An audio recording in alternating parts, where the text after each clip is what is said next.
before you get pissed off at us, man, we have nothing to do with this. What? What is this? Garbage! You know what? I can't take this anymore. It's an awful, awful radio show. We're really, really mean-spirited, evil people who can't see the good in anything. I think we've done a good job so far of being open-minded and broad-minded. You know, like when you try to call the police when I touch you. I don't call the police. I just pretend, because it makes you touch me a little harder. Oh, God. Excellence in broadcasting. It's too bad you got to have some form of intelligence to listen to the Opie and Anthony show. Let's be honest, you probably didn't graduate high school. You probably have 3 or 4 kids, and you're probably a grandma at the age of 32. So I guess we have to give that much to you. Tanya, I'd like to apologize. Oh, you apologize. Go away.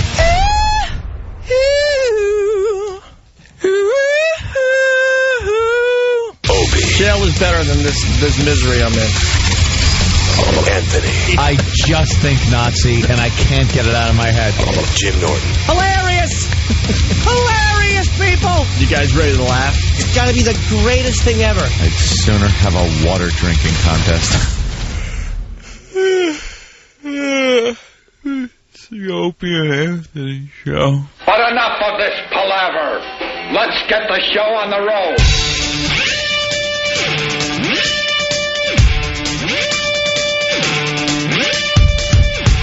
It's all about me today. It's someone's special day.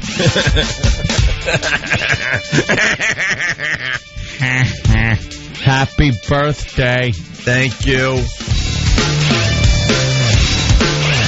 Thank you. Thank you, thank you, thank you, thank you, thank you, thank you, thank you, thank you, thank you, thank you, thank you, thank you, times 10. That's it?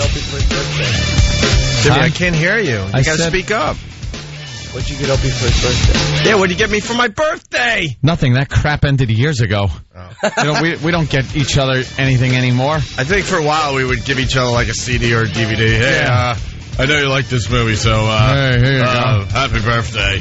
That ended like, God, probably Boston days. I don't think... that ended when we got into happy relationships. Yeah, exactly. There you go. You're happy, I'm happy. We get whatever we want for ourselves. We didn't need to lean on each other anymore, so I'll go after yourself. Happy birthday. That's it. I gotta go home to my girl. I was going through some of the pictures on my computer last night. Yeah. I have like millions of them. I have a folder that just says pictures, and then I open it up, and there's 10,000 folders in there, each with like 10,000 pictures in it. It's ridiculous how many pictures I've taken over the years. And I found one that said old radio. So I click on it, and it's all the old Boston stuff with us and Turks and Caicos and stuff. And I got to send you one. I was going to send one last night and just put, who are these guys?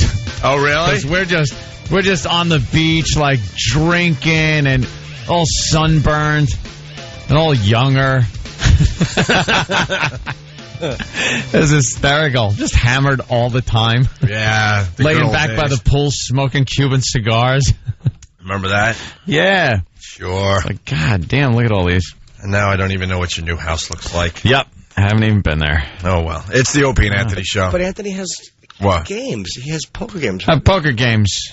Anyone's invited. Were you invited? I don't want to be anyone is invited. I want you are personally invited for a tour of my castle. You're absolutely invited anytime you want. I don't want to be in the anyone's invited category. No offense to the anybody's out there. I understand, but Jimmy, I have gotten this call. And Oh, what's up?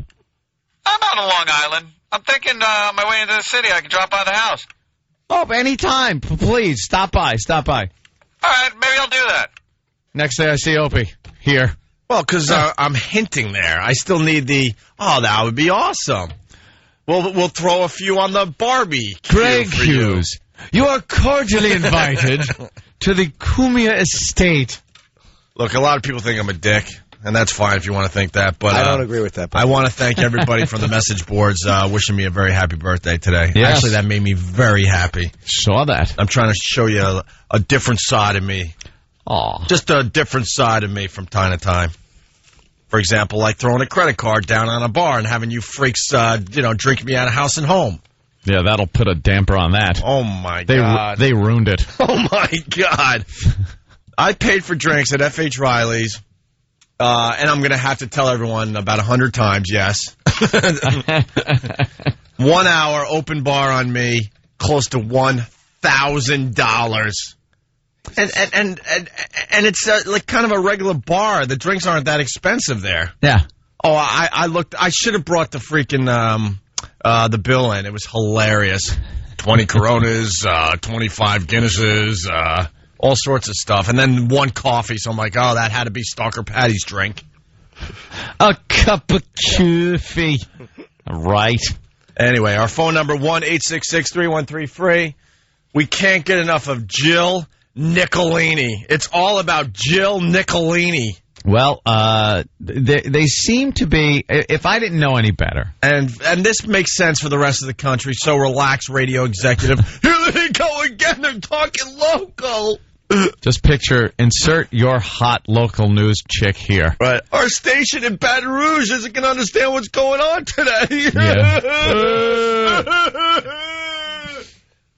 Just think really hot chick that has no business being on the news. Yeah. But they're trying to figure out what to do with her because she's a really hot chick. Well, there's a picture of her up on the... thank you, E-Rock. He's popped a picture of her up there. And, well, she was a traffic girl in the helicopter. They took her out of the helicopter and put her in the studio to do traffic. So she stands in front of a stupid little traffic map where little moving cars are chugging along. And bouncing off her body now. But they took our advice. We're like, look, you got this girl. She's hot. You don't really know what to do with her yet, so now you got her doing traffic in a studio, which is ridiculous. No one watches TV for traffic reports because you're in your car when you really need the traffic reports. Yeah. That's why I never understood the traffic reports on TV. And so they would show her for 2 seconds, then they would show like this weird old school map of square little cars just riding around the New York area. Yeah. And then they'd finally go back to her for another quick 2 seconds, and she's really hot, and she looks good on TV.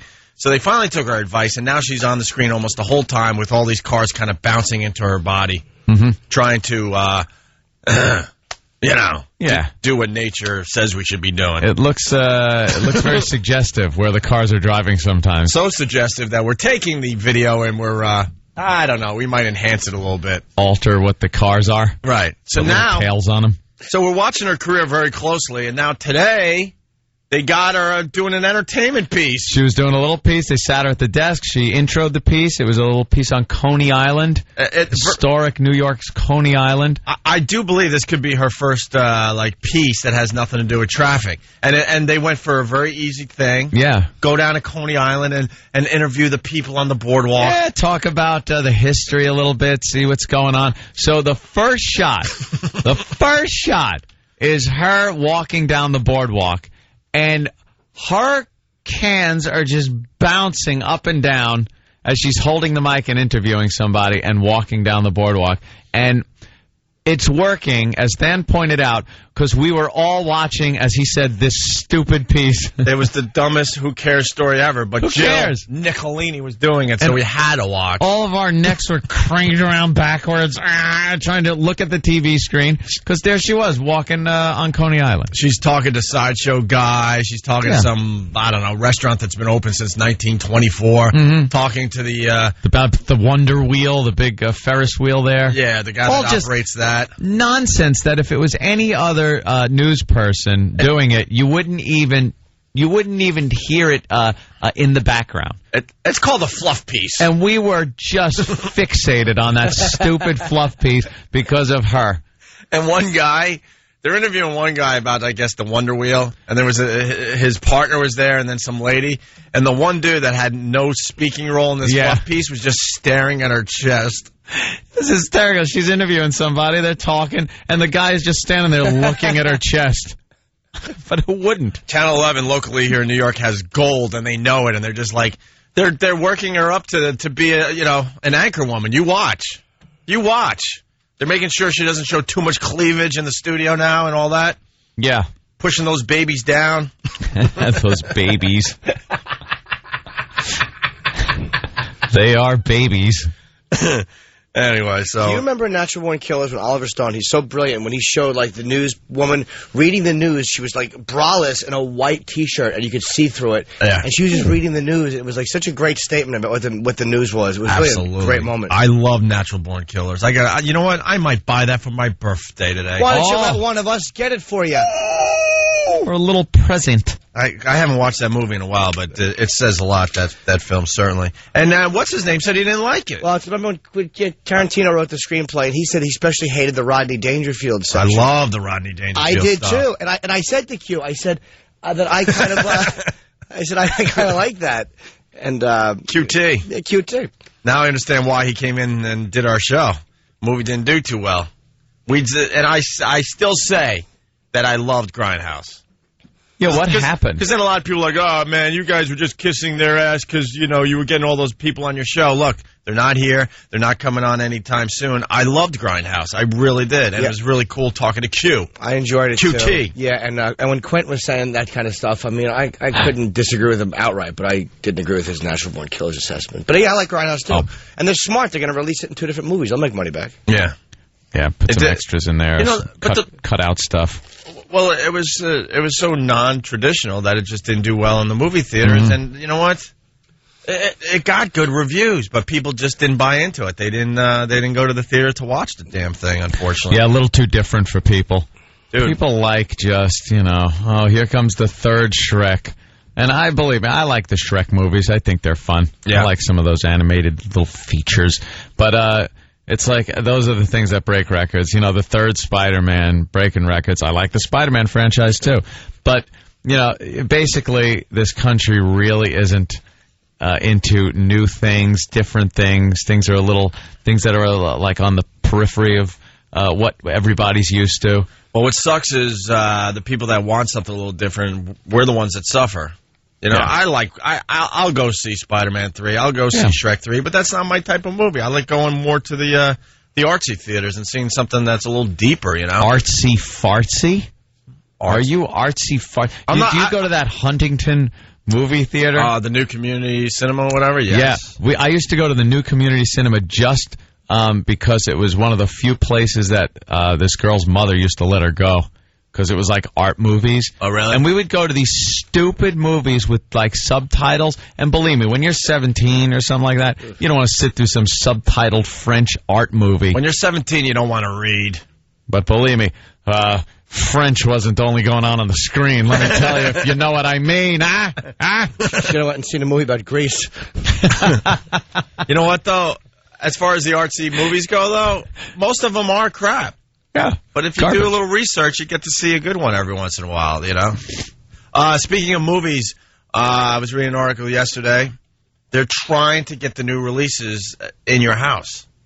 Really? And a lot of movie companies or whatever are signing on to it. Comcast wants to do it.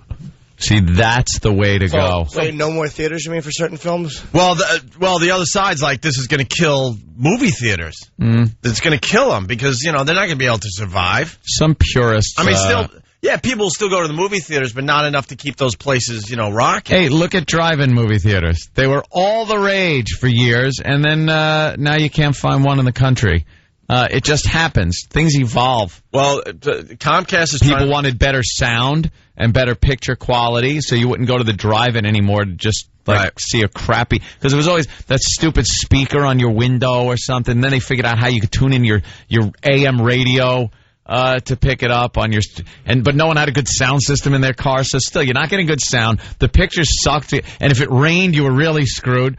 So it was like one of those things where people weren't going to drive-ins anymore. So I think it's going to be the same thing with movie theaters. I'm annoyed at movie theaters. I can't sit there with a group of people I don't know. Imagine inviting a bunch of strangers into your living room to watch a movie and making noise and talking. You'd lose your mind. Yeah. How come in a movie theater it's different? You got to like kind of be nice and cordial.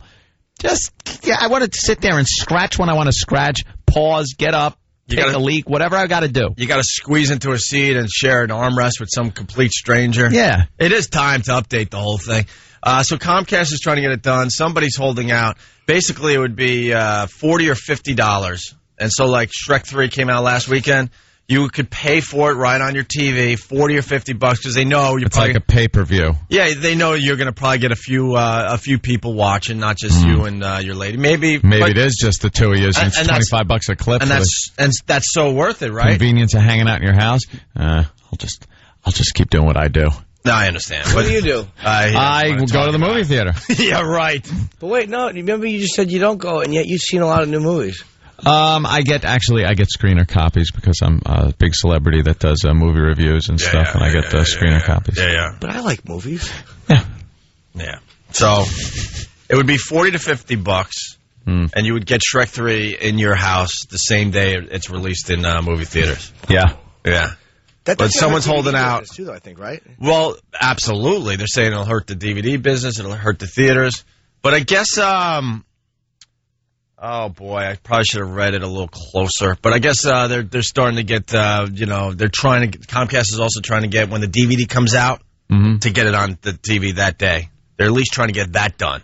Wow. Yeah, so that'll affect DVD sales. Hey, but honestly, they're fighting it. One of the companies fighting it and stuff, but this is the future. It's obvious eventually that's what is going to happen. You want stuff delivered to your house immediately. Like there are movies that I wanted to see, and it was like, I could swear I saw this on like HBO On Demand. So I'll go there and it'll be gone. It was there like the other day and it's gone and you're pissed. Yeah. I would love for every movie to be available. Like some giant library somewhere where you could just go on your cable system, punch through in alphabetical order, or enter the movie title, and there it is. That's what I don't understand, because when we're looking for a movie on our cable system, there's so many movies that you just can't get still. Why? Yep. That's ridiculous. I do not know, but it's the future. We got to make it available. The only older movies that are available are pretty much crappy ones. Yeah. For some reason. So, all right, if these other movies are that much more valuable because of DVDs or whatever, then up the price. There's a market out there. People will spend $20 or whatever on a classic old movie or something, right? Yeah. By the way, Al Dukes is saying Sony seems to be the only company that's holding out on this right now. Every other company is is ready to go, where they'll deliver these movies to your house the same day it goes into theaters. And the reason that's happening is because our systems at home, for the most part, are comparable, if not better, than the movie theater. I'm not an audiophile or whatever they're called, but my system even is better than a movie theater. Yeah, you're getting great sound and picture now with widescreen, HD. I don't go to the movies often, but when I do, I'm just amazed how old it now looks. There's a place. Some places do these things. Though. There's a place in I think it was Florida or Nashville or wherever I was, Kansas City, where they have the theaters where you can like get service. I'm sure they have them here too. Stadium seating. Yeah, like a real giant, like a lounge chair. Yeah, like they could bring you beers and stuff like that. That's when movie theaters will survive. They're going to have to step it up and do things like that. Everybody's got to either adapt or you go away. Right. That's in every business because there's going to be competition, new technology that comes out. And with the delivering movies to your home like that and the TVs getting better and cheaper, the sound systems are unbelievable for the home systems now, and they're a lot cheaper. The movie theaters are going to have to do something where they can't just usher you in like cattle to sit there and be interrupted by crying babies and screaming people, cell phones, screaming diversity, and cell phones and everything else that just wrecks the movie experience for people. Sitting in those little crappy chairs that, for the love of God, have not been upgraded since I was a kid going to the goddamn movies. It's the same theater seat you're sitting in. They've been getting away with murder, basically. And they cram you in. If you're sitting there in a nice, big, loungy chair, because I've been to some of those theaters with the stadium seating where it's really staggered, where you don't have some big oaf's head in front of you. That's another thing. You go to a certain movie theater, you don't know what you're getting. You sit down. It's a crapshoot. That lurch isn't going to sit in front of you, and now you got this big square head that you're staring at. Yeah. So goddamn annoying. Yeah. And now they're going to have to do something. Step it up or, you go out of business. Sorry. Well, now they're going to have to work for us again. Right. They're going to have to, make it worth our while to go to the theaters. Now you do something. They're going to have to do something that's going to make you go. Prostitution. How about that? You could get little favors as you're watching your movie. Hey, by the way, and really fast, too, the latest rage this summer is making your own drive-in movies theater in the backyard. Really? Yeah, people are getting systems for outside, and then inviting I did see that. Like if you have a kid, around that perfect age. You know, she or he invites all their friends over. You have a little almost like sleepover and watch a movie right in your backyard. Giant screen, yeah. They're saying, you know, that's selling like crazy. People are getting their systems for outside now. What a great idea, man. Yeah. We used to do that back in the day, me and Buzzy back in Rochester. What, roll the TV out? That's what I'm saying. I think we invented this. We roll out the old Zenith. When the big fights were happening, like the Tyson fights and stuff, we were always trying to figure out how to make money because we just never had money. And so we would set up our backyard. You charge money. Oh, yeah. That's against the law. Oh, yeah, we charged. So, you know, he was the TV guy, I was the radio guy. So we would take our whole living room and then some and put it in the backyard. Couches, coffee tables, we'd set up the lamps. And you didn't have the big screens back then. Rich people did, I guess. But we would just, you know, haul the TV out there with long wires going out the window. And then we'd have other TVs on the lawn. So people would just pick their section to watch the fight. And then we'd have TVs all over the house. He literally would set up like 20 TVs for the fight. And then we would charge a fee for the beer. Nominal fee. A fee for the keg. Fair. And, man, at the end of the night, we're like 100, 200, 300, paying our rent, baby. Did you send your share to the cable company? That was they could go screw. Proof that we actually did it back in the day. You know what else I'm liking is the fact that iTunes, and this thing is in its infancy too, is offering TV shows, box sets of TV series that are on, where you can then go download them to your computer. You can't burn them to disk, which sucks, but now new TVs, you can plug your computer right into the TV, and it will play on your television. And that's in its infancy. Yeah, that's in its infancy. But to just sit there and go, oh, I want to watch that now, and then boom, you get it. You're watching a marathon. Yeah, absolutely. That day. We want instant gratification. Yeah. What's the holdup? We're ready for this. Rich in Queens, what's up? Hey, how you doing? I disagree with you about the movie thing. Yeah. First of all, I think all the new movies stink. I don't go anyway.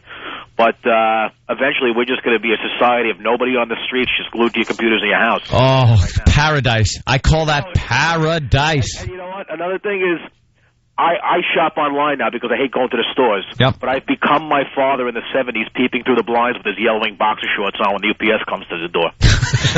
Don't you think the UPS truck is for you every time it drives by and you feel bad? It's like when you were a kid and the ice cream truck went by. You'd be like, hey, where's he going? I had a package. I thought it was from me. I need a package. Amazon sending something. You know, somebody knocks on my door, I almost had a heart attack. In the 70s, we showed a movie in my backyard, too, and I picture like you, but it was like the Greg Brady episode where he's got that UFO up and he's playing the flute from his window on a sheet in the backyard. How ridiculous is that? You know, dude, when you're saying that, like, the movie theaters, people like me and Keith Robinson had an argument about this one time because I'm saying that they will eventually go away. Eventually. And he's like, no, people always like that community experience. And, like, what's going to happen is this. There's going to be some kind of a terrorist attack in movie theaters, or they're going to do something and that's going to make people not want to go. And go to the movies. That's going to be the next logical step. That'll be the end of that. Theater. Yeah. We're ready. We want our stuff in our homes. We want to watch it when we want to watch it. We have all that technology, so yeah, you just got to let it happen. And then something else will develop as far as our society goes. It's just going to go the way of everything else, like dramas done on the radio. Was a huge thing until TV came out, and then that went away. Society of reclusive weirdos watching these little tiny TVs walking down the block, not being able to talk to anybody. We barely talk to each other anyway. Believe me, I send out to. Thanks, Rich. I go to drugstore.com. We go to like Peapod, and they deliver the food, the groceries.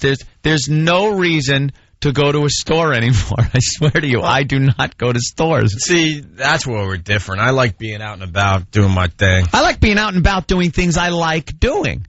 I don't like being out and about doing things that annoy me. You know what annoys me? Supermarkets have forever annoyed the living crap out of me. I cannot go in there and deal with people. Everything from the woman that will leave her stupid cart in the middle of the aisle as she's like slowly looking through something, and I come up with my cart and I'm thinking, what in your right mind would make you stop your cart in the middle of the aisle and not move it over to the side so people can get through? Are you the only idiot shopping here? Everyone's too selfish for me to want to interact with, and that's what it comes down to. I make sure I do things. You ever just driving and you're pulling up to a light, and I always look in my mirror, and if some guy's got his right blinker on, I will pull as far over to the left as I can so he can get past me and make the right on red. Why inconvenience him? That never happens to me. There's no one that ever does that. People are too selfish and self-centered for me to want to deal with. So anything I could do online, I'm going to do. Screw them. All right, we got to take a break. We're just getting started. It's the Opie and you in my Show. company. Our phone number is 1-866-313-FREE. It's Whip 'em Out Wednesday. Opie and Anthony just got me wild. I just got wild! We tell you how to get a wow sticker, but we can't plug the website. It's the Opie and Anthony Show on 92.3 Free FM.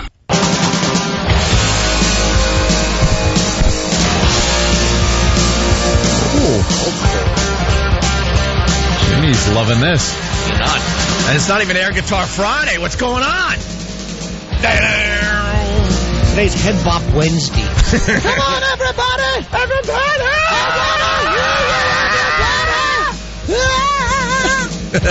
Come on! Hey, I think I did my scream. There it is. Now I don't have to do it on, what's Tuesdays again? Rock Scream Tuesday. It's the Opie and Anthony Show. The ONA virus spreading across America.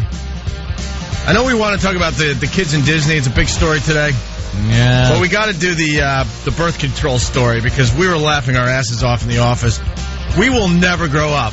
I think we realized that years ago, but the local news, I guess there's a new birth control pill. Yeah. And I guess it could take away the period. Can you say that? Probably not. Yeah, you can. Yeah, why not? All right. It takes away that time of the month forever for women. Right. This new birth control pill, supposedly. Well, what made us laugh in the back office getting ready for the show today, they had to do their montage of women walking the streets, and they just filmed them from the back. Yeah. Assuming that they all were having that time of the month, and we were giggling like Beavis and Butthead in the back office. It was really an odd thing, and we've talked about the B-roll that they shoot for certain stories. When it's the fat story, you will see fat people from the neck down. Just big, huge bellies and big, wide asses. They don't show their faces because then they'd need releases, and they'd have to say, hi, we're doing a piece on fat, disgusting messes walking down the street. But someone out there is recognizing themselves going, oh great. Yeah. That's my beer belly for the cholesterol story. Or worse yet, other people are recognizing them and calling them. Right. Hey, did you see you on TV? I saw you. Hey, Tony. Hey, they were doing a big fat-ass story, and you were on there. And they were doing a story on, the pill that takes away that it's a birth control pill. Sure, it takes away the time of the month, supposedly that forever. Time, because some women have a real tough time with it. And then I said, too bad it doesn't take the attitude with it. Wap, wap, wap, wap. So, yeah, they were doing that piece, and they had the B-roll footage, and it was all women, mostly in skirts, from the back, walking away from the camera. Yeah. And I'm like, what are they going for here? Right. Like, what is their... And I know the first thing that popped into my head was, some scene that might be kind of reminiscent of a Freddy Krueger movie. I was going to go with Grindhouse. Or Grindhouse. Right. Yeah, something like that. What are you supposed to imagine you're going to see something any second? Well, the news is assuming all the women that they filmed for this piece are having that time of the month. Yeah. Which made us really start laughing, because then we were just vocalizing what was in our heads, like, well, stuff we probably can't say right now on the radio, but you can imagine. I think it's a great thing, the anti-period pill. I had a girlfriend once who every month, it wasn't a bitchy thing, she would be in the fetal position like she was shot. You're going to be okay. Yeah. You're going to be okay. That's what she was like. She would roll up in a ball and cry in pain for a few days with the pain of these cramps. Who? This girlfriend I used to have. Man. And it was just like, oh, God, here it comes. Here it comes. 3 days of a girl with a gut shot wound. That's all it was. And if this helps him out, fine. And you don't find out that baggage until later. Like, they kind of hide from you during that time at the beginning of a relationship. And then once you're in, you're kind of locked in a little bit. And then it's like, oh, well, I think someone should give us the handbook a lot earlier. Yeah. Like, the first time I found out that that's what happens to women, I was beside myself. Like, oh, you mean the actual physical part of it? Oh, yeah. Like, they should tell you, like, in kindergarten. When did that? You just learned Get you prepared. Last week, didn't you? Yeah, about a year ago. Mother! Blood! Norman?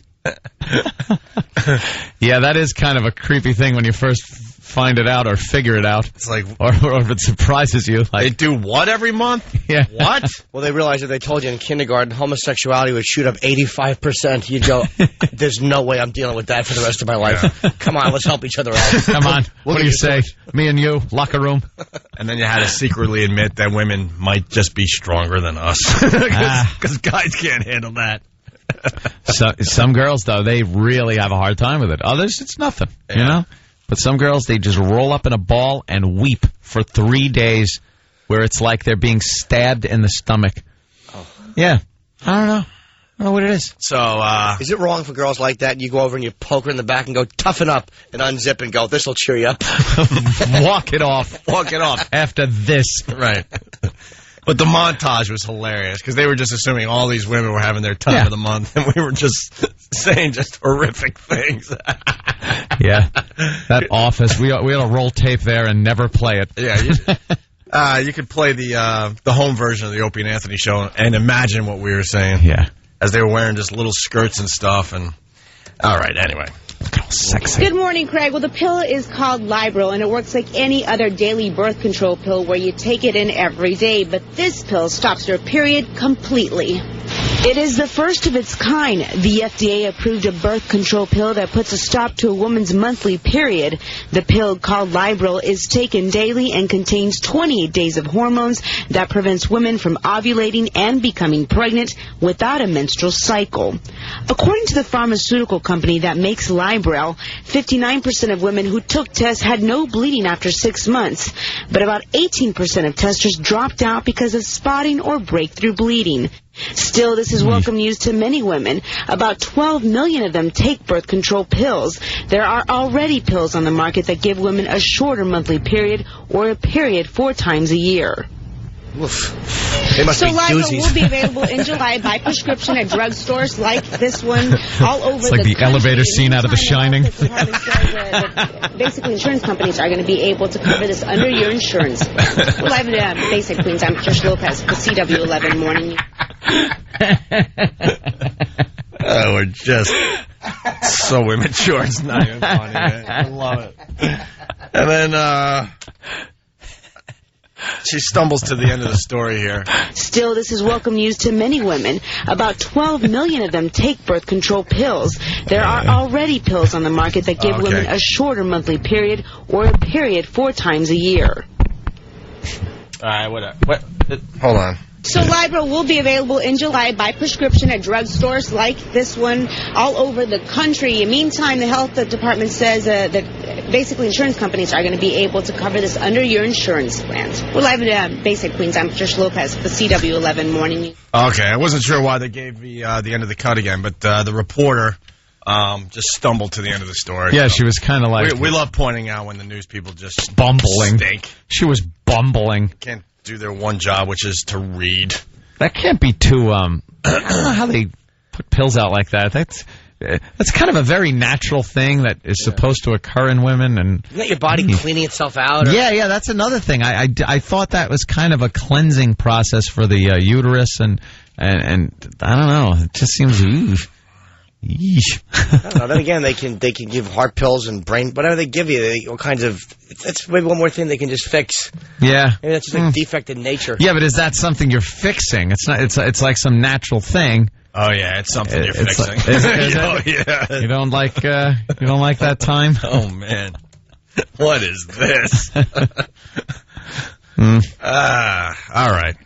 Moving on to Disneyland, Disney World. I don't care if it looks like... You ever see that old shot of Lincoln's pillow? When they brought him from the theater to the little hotel room? I don't care if it looks like that afterwards. We got Coke Logic checking in from Whackbag. When Opie found out women have a cycle, he climbed up an apple tree again. Yeah, very good. People remember everything. Well, see, I climbed the apple tree. I was a very innocent boy growing up. Extremely innocent. Yeah. Grew up with a very strict mom, so I didn't get to really explore. Just kind of had to keep it close to the vest. Not a lot of knowledge as far as... No, I just played my basketball every day. And there was a whole world going on, past my driveway. But, to ask permission to get past my driveway was basically a nightmare. Yeah. So I matured a little later than most. And when I found out about the whole sex thing in Washington Drive School in 5th or 6th grade... I was horrified, and I ran home, and I ran up into an apple tree, and I stayed there all afternoon long. Climbed an apple tree. How all-American and perfect. I know, that really is. Norman Rockwell painting. Well, what horrified me, I know we've told the story a bunch on the air, but it's worth bringing up again today. You're just a little kid playing soccer and wiffle ball and basketball and doing your little art projects and... Not much heavy lifting going on, especially in grammar school. It's pretty easy, right? Yeah. And then you go to school one day and your whole freaking life and world changes. All of a sudden they're like, oh, we're going to do something a little different today. And all of a sudden they separate the boys and the girls. I'm saying something that a million people understand. And then you march into the gym in single file, guys on the right, girls on the left.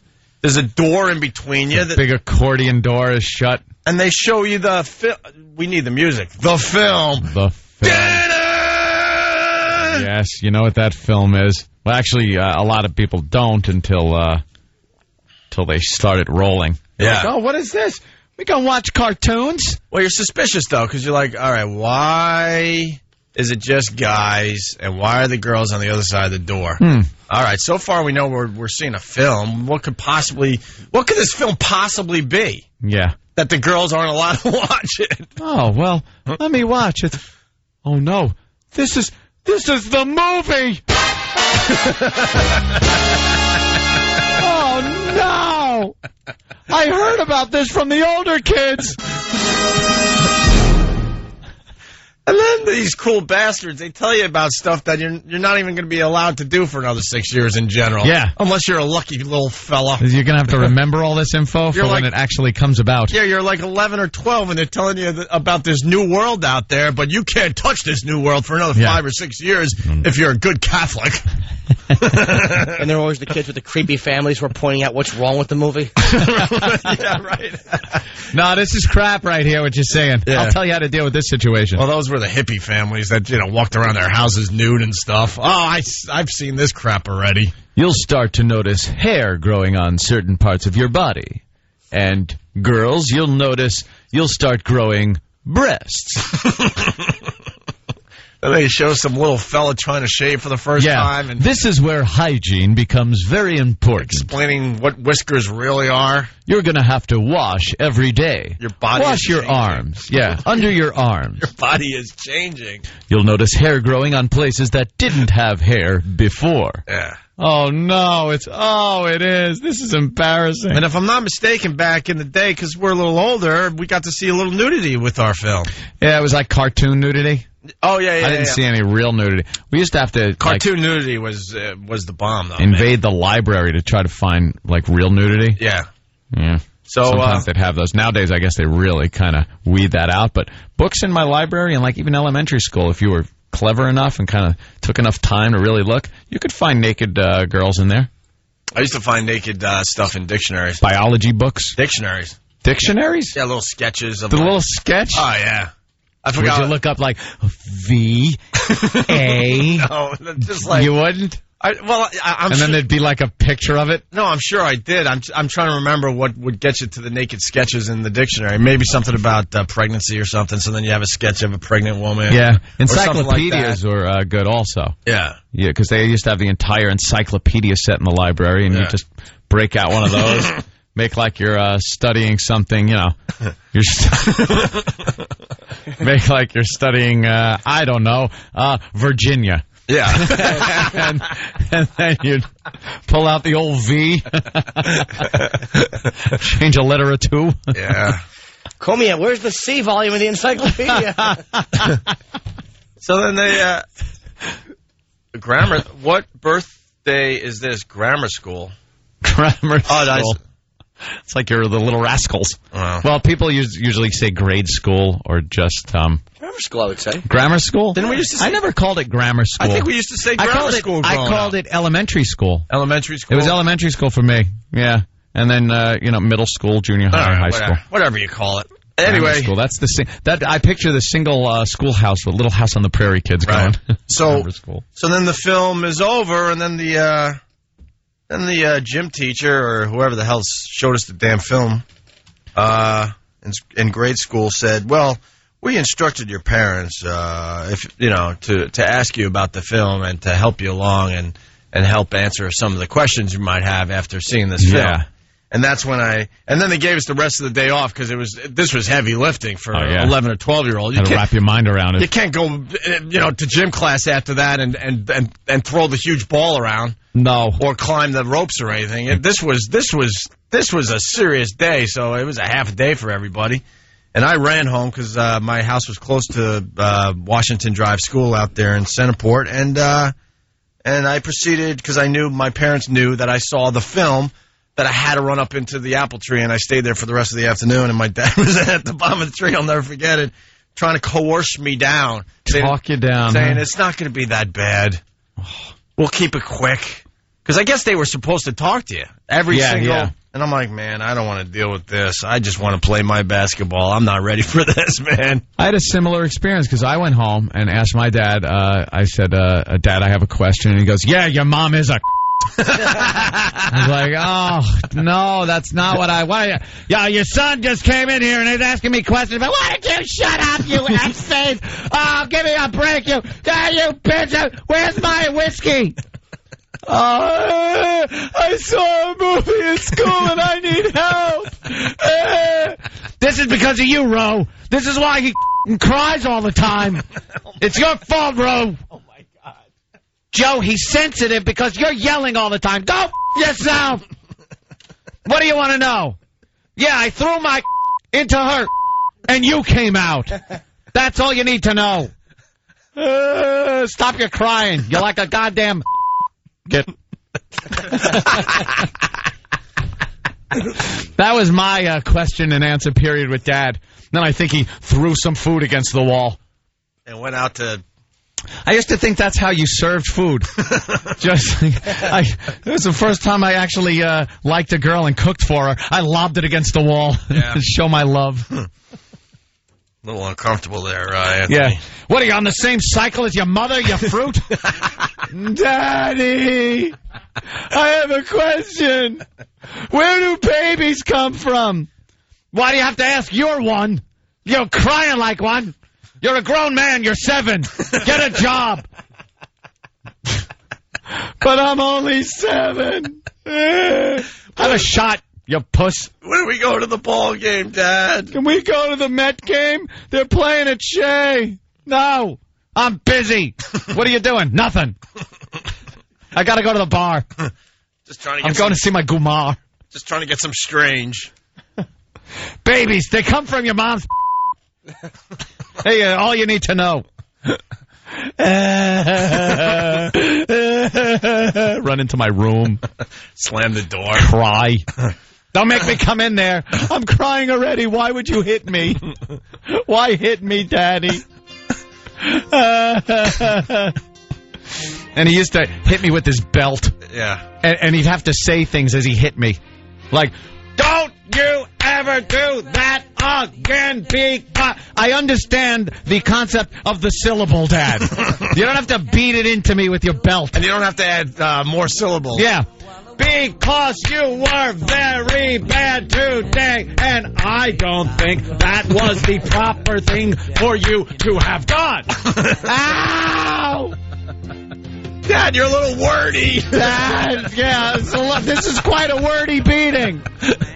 Ow! You used to be angelic. Angelic? Angelic. Now you're just a Get. Can you give me the Cliff Notes beating, Dad? Yeah, please. Could you edit this down? I'm really hurting. You need an My editor. hiney's hurting from your belt. It's not a puppet, Ro. It's a doll. Oh, that one I had to deal with. What? Oh, I was making a puppet when I was a kid. I wanted to make a puppet. A marionette type puppet. So I took like some paper towels and masking tape, and I made a puppet, but I hadn't had the string and the wood to make it a marionette yet. Right. I was a kid. He was Anthony. A little something about Anthony. He's obviously highly intelligent. He Thank you, and he Opie. never graduated high school because of his family life. And he had to smoke a lot of pot. Over the years, he would tell me about his science experiments he used to do as a kid and how he would take things apart to see how they worked. Like he was very, very alone. You were very adventurous, though. I would build things and take things apart and chemistry sets. Something really, really big. Yeah, I could have been. Yeah. Instead, I'm here. Yeah. You should have been the little girl from Sixth Sense. So you were making a puppet. I was making a marionette puppet, and I didn't have the string. But I kind of made it, and I was kind of proud of it, and it was fun to, like, play with. And I wanted to take it because we were all going to the store. So I took it with me into the car. We all hopped in the car. And I took it out of the car once we got to the supermarket. My father goes, "What are you doing with that?" I go, "It's a puppet. I'm taking it inside." He goes, "It's not a puppet. It's a doll. You leave it in the car. I'm not going to have my son playing with a doll." And then told your mom it was a doll. And my mother's just like, "Joey, it's a puppet." "Ro, it's a f***ing doll." "You want him to be a f***ing kid?" "It's a doll, Ro." And I'm like, it's a puppet. I just need the string. "Yeah, you need a string? A pound string." Do I have to beep that? No. Who knows? Of course not. They come with strings. Well, you wanted a tampon. I'll beep string. You wanted the puppet to kind of have that imaginary world around you. Yeah, it was me and my puppet. With the cats in the cradle and the silver spoon. Little boy blue and the man and the moon. When you're coming home, son, I don't know when, but we'll get together then. Dad. No, we won't. You crybaby. Oh, was I always weeping. And then always. And then you'll have a drink together. My father yelled at me so bad when the car overheated in Flushing once. It was pouring rain, the car overheated, it stalled, and I was crying my eyes out. And he's aggravated because it's pouring rain, he's under the hood, and I'm just... And he's like, "What's wrong? Would you shut him up? He's just upset, Joey." "What, upset? He's a f***ing fruit." He should have used your tears to throw into the... Yeah, let me hold him over the radiator and just squeeze the tears out of him. At least we could use these tears for something useful. Oh, I got a cramp in my leg once, and it was so bad, and I was a kid, and I just screamed bloody murder. It was the first time it ever happened, and it felt like I was stabbed in my leg, and I screamed. I was like, "Wah!" And he goes, "What's the matter with you?" I go, I got pain in my leg. He goes, "It's a cramp." He goes, "If you ever make a sound like that again, you better have an arrow in you." What a baby. No. Just a baby. I'm waving off that pitch. That is really funny. Man. No, my father didn't rip the puppet up, but I think I did take it inside with me. And my mom's like laughing at my father. Like for me, it was just a matter of, I get to take my puppet with me. But between my parents, it was my mother going, "I won this one, ass. I won this one, Joey." And I know your mom pretty well. She's an awesome lady. I'm sure. She's changed like light years from back then, too. I'm sure behind closed doors, she like kind of gave you your puppet back and said, "It's okay, Anthony. It's okay. It's a puppet. Here's your puppet. You do whatever you want." It's a doll, Rosemary. Doll. It's a puppet. I should have just turned gay just to really screw him up. Right. Should have turned. I guess he didn't have an open mind as far as that stuff goes, huh? Nah, not really. My father was so old school. It was just ridiculous. Talk about a lack of tolerance. Jesus Christ. I heard words that, by God, I still use. I heard... No, it's growing up in that house. You heard words that they haven't even invented yet for things. Believe me. All right, we got a break. We do, but I was having fun with this show. You got a break, Anthony. Okay. It's Opie and Anthony and little Jimmy Norton is going to be at the Stress Factory this weekend. Thursday through Sunday. Prepare to be wowed. What knockers? Rhythm out Wednesday. Okay, fine. Wow. It's the Opie and Anthony Show on 92.3 Free FM.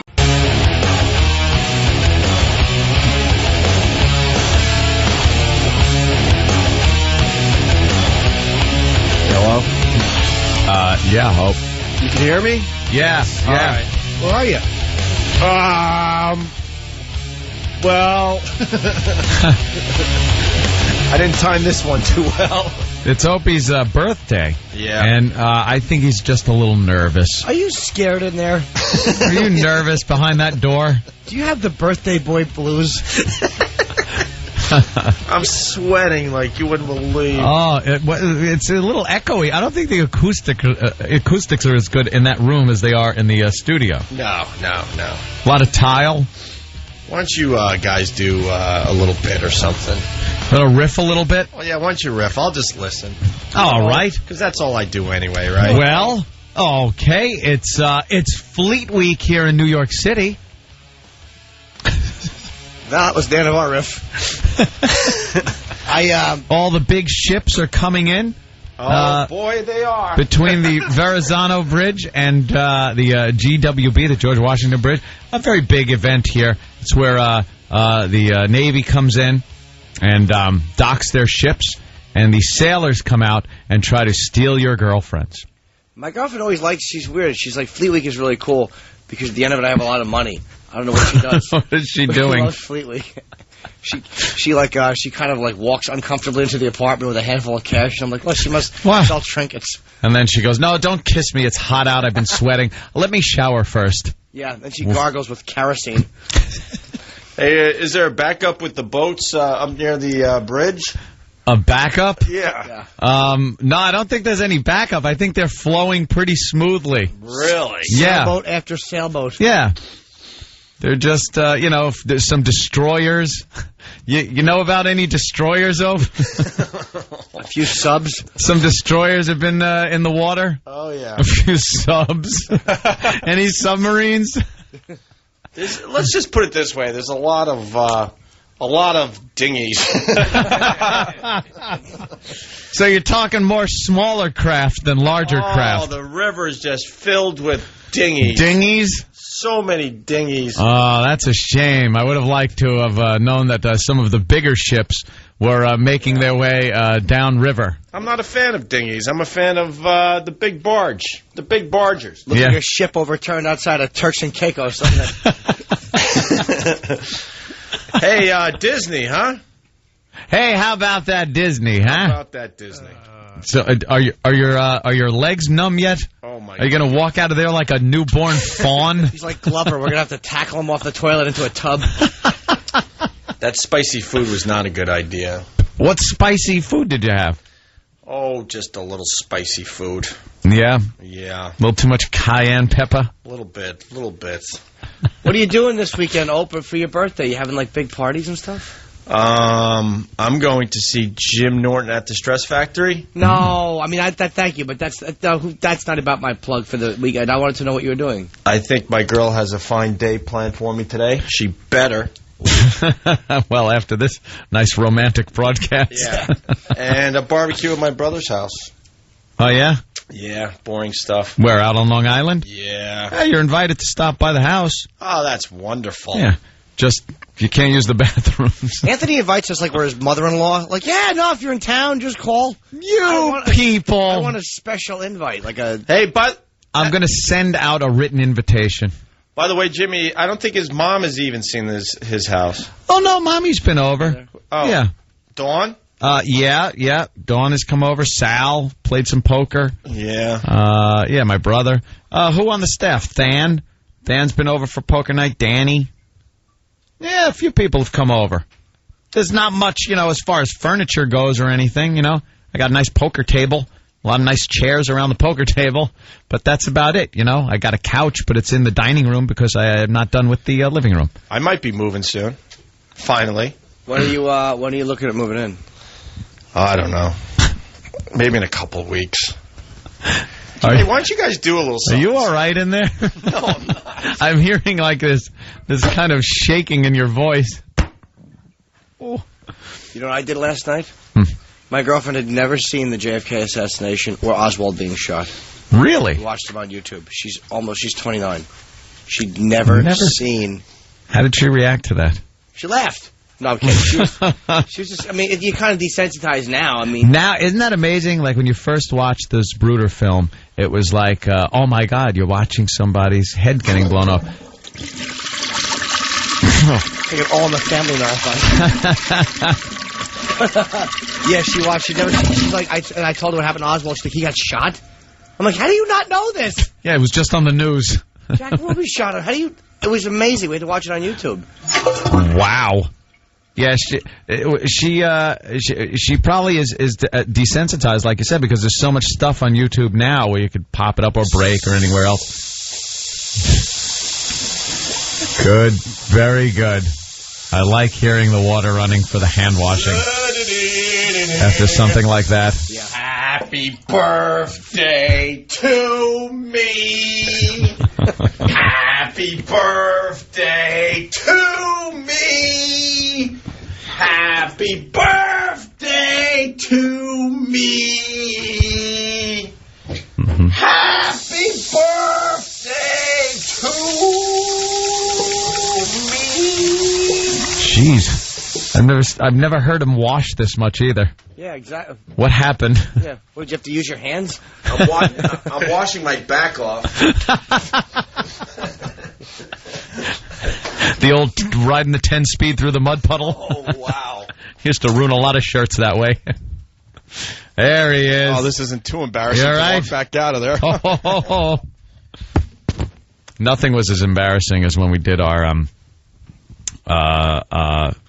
can we even say it? What? Remember, we did the competition to see whose sperm count was higher? Oh, yeah. Yeah. We'll do that again. And it was so embarrassing because we had to each, independently, of course, go into a room and complete the deed so the doctor would have a sample to then count how many sperm cells were in the sample and the mobility of them. And we were having a competition to see who would have the most. You know what's funny? So when we came out of the room holding that little friggin' butter tub, that miniature butter tub with your essence in it. I won. Well, Anthony won, but I want to redo it because I got a million of them. I'll tell you what happened. Anthony did win. And this was a thing that was going on for about a week on our radio show, and the doctor warned us. We were pumping it up on the air. The doctor warned us to refrain from having any type of you-know-what. Activity because that could wreck the count in the end. Dwindle the supply. And I couldn't help myself, and I've never told this story, and I couldn't help myself, and I took care of myself the day before the contest. The day before the contest? You ruined, you wrecked your whole... I know. You trained for a week? I think it was the early days of the internet, so I just couldn't help myself, and I swear to God, that was rough. And I took care of myself. I'm like, I know tomorrow's the day, but I just can't hold out anymore. No, believe me. I was like a 50 cal going off. Yeah. Wham. What room do you send you into? They have movies and magazines and stuff? It was actually our office, which we get no respect. We got no respect back then. Our office was also the storage room. Yeah. So we'd come in and go to, sit at our desk, and there'd be boxes of, ink ribbons Yeah, all we wanted was an office, and it was the supply closet for this radio station. So while the morning guy, who's been there forever doing absolutely nothing, had this really nice office, and we were setting all of Boston on fire with our radio show, and we get a supply closet. Yeah, and then the GM comes out recently to say that, whatever. We'll talk about that on another day. He's just an ass. He knows how to, whatever. I got to stop myself right now. I don't want to stop myself. Didn't we have like headphones on too? Like I remember listening to the broadcast while I was trying to complete the deed. Yeah. There were magazines available, but it was so ridiculously difficult to complete the act and get the sample because you're listening to the radio show. They're kind of goofing on the fact that you're in there doing that. So it made it more difficult. I remember it was really rough. I remember I took forever. And we had all sorts of material around us to get us going, right? And I remember what popped into my head. I'm like, oh, this will be a breeze. No problem. I'll go in there, get it done, get back on the show, right? And I go in there, and nothing is happening. And then all of a sudden, and I don't have that type of problem whatsoever, okay? But for some reason, nothing was happening. And then all of a sudden, like, what popped in my head was, there is a lot of people listening to me right now because we were mic'd. Yeah. Not to actually do the act, but just to have, like, so Anthony could talk to me while I'm in there or whatever, just to make it into some good radio. And the thought popped in my head that there were a lot of people listening and waiting for this to happen. And I'm like, and that's when the panic set in. And it took me forever. Yeah, I remember to that. To the point. We actually had timed everybody, too, and it was... I was close to an hour. Yeah, it was. I remember I was close to an hour. I think it was around 45, 50 minutes. Yeah. And let's just put it this way: for the next week. Yeah, a little sensitive. Ooh. On the disabled list. Oh, way on the disabled. DL. I was way on the DL. Like it would have mattered anyway, but I was on the DL as far as. Whatever. Yeah. Why are we talking about that? Oh, I don't know. Just because it was embarrassing coming out of the room with that sample, and then having to walk in past everybody because it was outside of the actual studio, our office, and so you had to walk in past the receptionist. I remember everyone like clapping, all the receptionists and the salespeople. Yeah. See, this is back in the days of radio when you could actually have fun and there wasn't a human resource department and all that crap. You could walk by with a sample of your seed right past the secretaries and receptionists, and you might even throw some. And they came out of their cubicles and lined the hallway, and they're just clapping. They were clapping. It was great. Yeah, sure. Now you'd have a lawsuit before you hit the studio again. Absolutely. So someone on their cell phone on instant feedback, Ope has rooster tails on his back. No, it wasn't that bad. All right, you want to just break and regroup, and we'll talk about Disney and other things? Yep. Okay. We have fruit. We got fruit for my... Wow. Boy, Kenny, going all out for my birthday. Thank you. Oh, look. A platter of... sad. A platter of fruit. Yes, Kenny? I can't take credit for this. I didn't get you nothing. I didn't get you nothing. Who got us the fruit? That was your executive producers. Oh, thanks, guys. Well, where's Steve? He means that's nice. That was very nice, Steve. A fruit from the fruit. We'd like melon and some grapes. He was over there just making sure it was just so. I'd like 5 pieces of pineapple. Place it this way. It's more pleasing to the eye. He also likes blueberries. But in all fairness to everybody, there was a big elaborate breakfast planned, and something went wrong last minute. And what went wrong? The guy had to cancel, and he couldn't be here. What guy? Dude, what reputable guy was that? Why did he have to cancel? Who couldn't do breakfast for Ope's birthday? Last minute. So now we got, like, rotting fruit over there. Yeah. It's not rotting. It's delicious. It's pretty fresh. Thanks, guys. I appreciate it, actually. Why don't we do breakfast? Well, I don't appreciate it. I think the fruit stinks, and there should have been a bigger birthday shindig for our birthday. Yeah. Why don't we do What? This is the only day it's not your birthday. You're trying to hone in on your action. This is the only day, and I want the message boards to hear me clearly. There's only one day a year it's not Jimmy's birthday. And it would be May 23rd. Should have been a bigger day.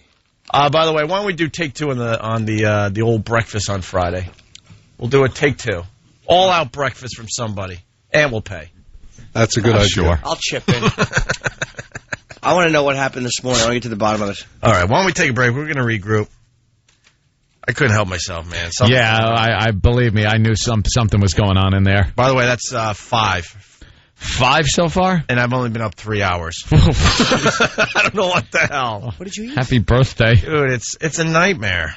It just builds. What do you drink? Just like you go to a Chinese restaurant and just drink the mustard out of the packets? What happens to you?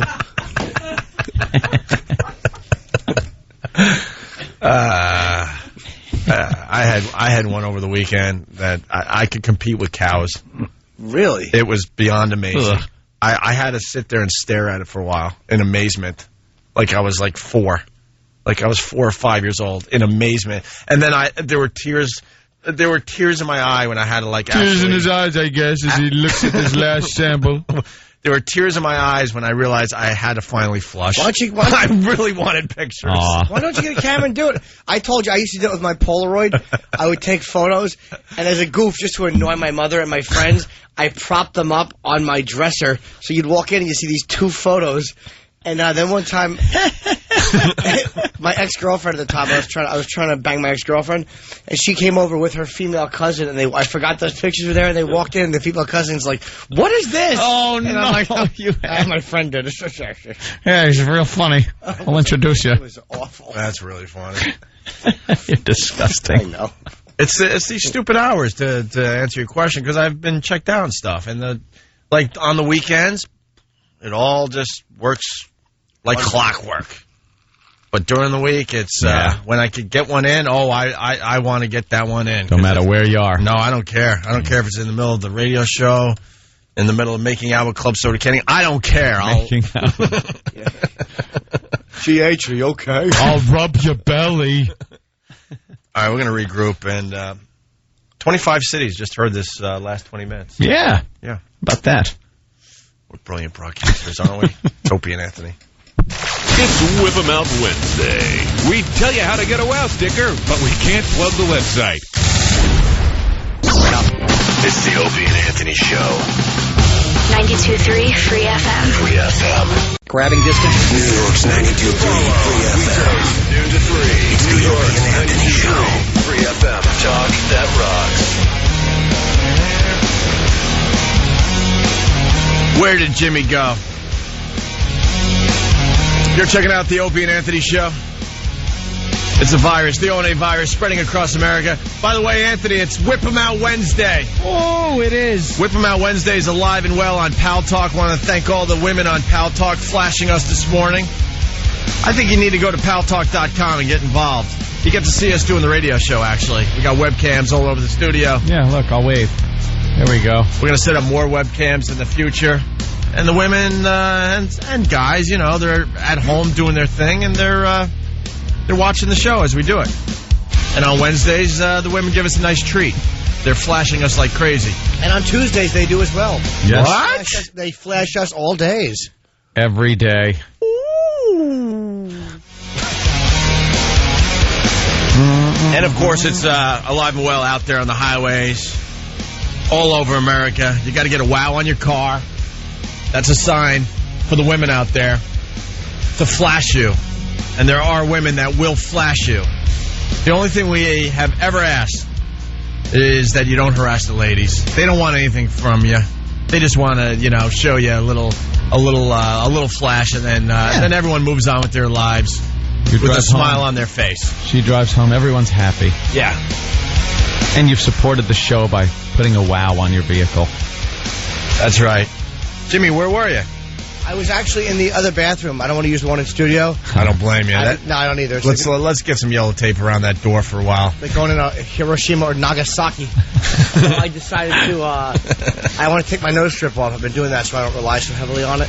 Oh, really? What, did you get addicted to nose strips? Well, I find that I breathe better with it on, but then I have it on all day. Yeah. Adhesive doesn't, make a mark or something? Well, that's why I take callus. It does.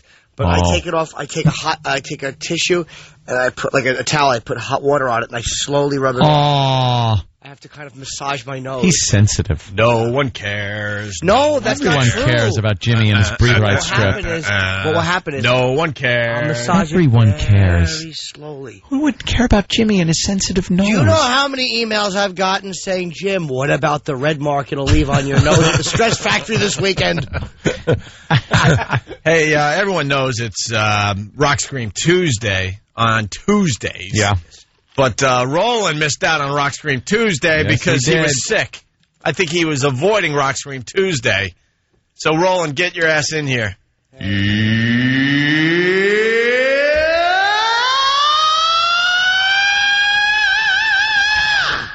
What is this gift? That is a Rock Scream. What are you handing out, Roland? Handing out. Stop distracting us. You're going to do a Rock Scream. Fantastic Four quarters. It's not a real quarter. Yeah, it is. It's legal tender. What is this? That's pretty cool. It's a Fantastic Four quarter. Limited edition to 40,000. 39,999. Wait, you win a prize and all this. Oh, can I? To London. Well, whoever finds my quarter that I just threw, you can have it. I'll put it in the little styrofoam thing that I put all my change in the office, and it'll be gone in a week. It'll be cool. People will pilfer it. I understand. Who's pilfering my change? I don't collect trinkets. Trinket? It's a trinket. It is a trinket.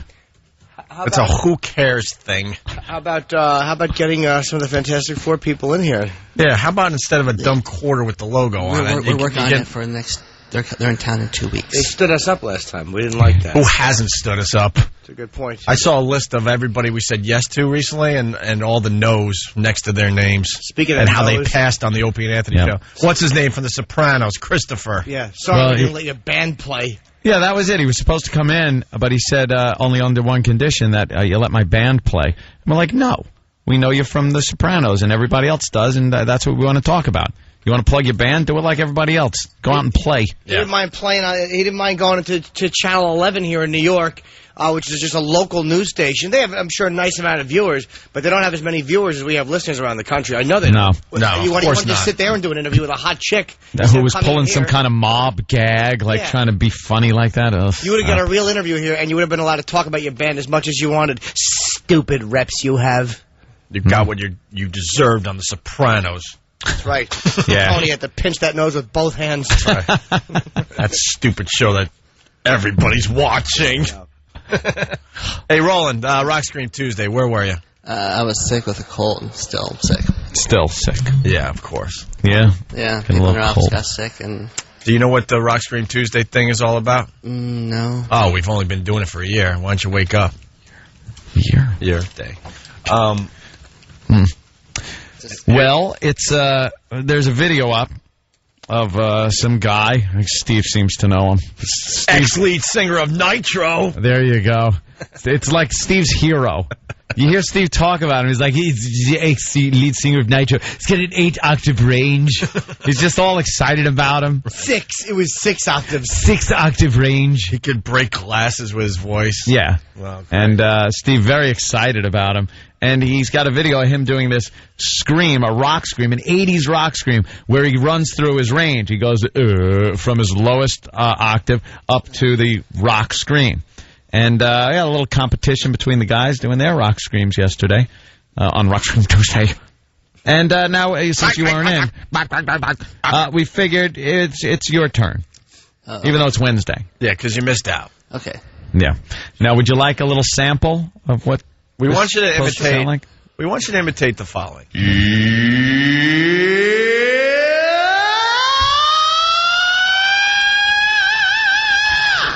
Make sure you get that at the end, too. Right? You got to get that vibrato going. Right. You know, it's got to build, and it's got to get really screamy at the end. Vibrato. I just said that thing at the end. Vibrato. Yeah, whatever. All right, you ready, Roland? Yeah, I'm ready. It's Rock Scream Tuesday on a Monday. I'm rolling.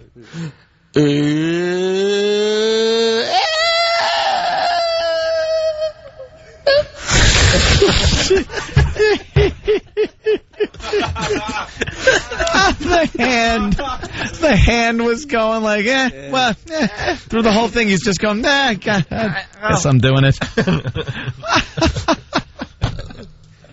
Oh, God, that was awful. Yeah. Roland, you had no confidence in that. All right. You want to try one more time? He's like, I'll try one more time. All right. One more. Belt it out. Wait, here's... All right, here... Yeah. Listen to the example. Thank you, man.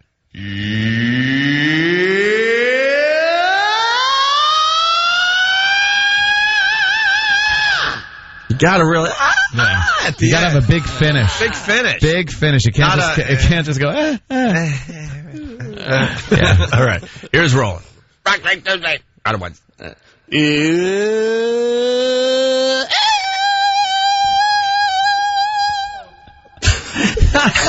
Sounds like Japanimation. It's terrible. Oh, my God. Oh, that's great. That's the best you could do? That's the most excited you get? No. Stop being shy. Just, go for it. All right. Close your eyes, and we want to really hear you scream. Yeah, and the transition between Steve, the low to the high isn't really... Move over, Roland. This is what we're looking for. Go ahead, Steve. All right, Steve. Ex-lead singer of Foundry, stepping up to the microphone. Big fan pendulum. of the lead singer of Nitro. Stephen Carr. Stephen Carr. Do I do the low to high? Oh, sure. Whatever you want to do. Right. Whatever you want to do. This is what we're looking for, Roland. A little energy. He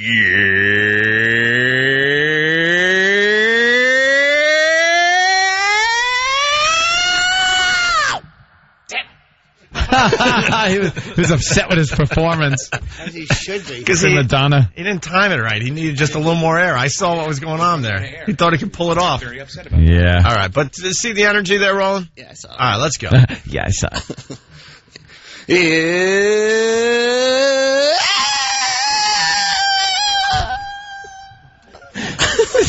It's like a car with squeaky brakes. Yeah, and there's no build or slide up to the note. It's just two notes. I don't even know why I find that really funny, but The rock scream. something about it. The rock scream. Hey, Roland. Any movies out that you're excited about, or? I saw The X. It was pretty good. The what? The X. The X? What's the X? With Jason Bateman and Zach Braff. Oh. And that's about it. What is it? What about Spider-Man 3 or Shrek 3? I saw Shrek 3. It was okay. Give us your little synopsis. Yeah. It just was same thing. Shrek and his donkey doing another adventure. It's like a little cat. Oh my God.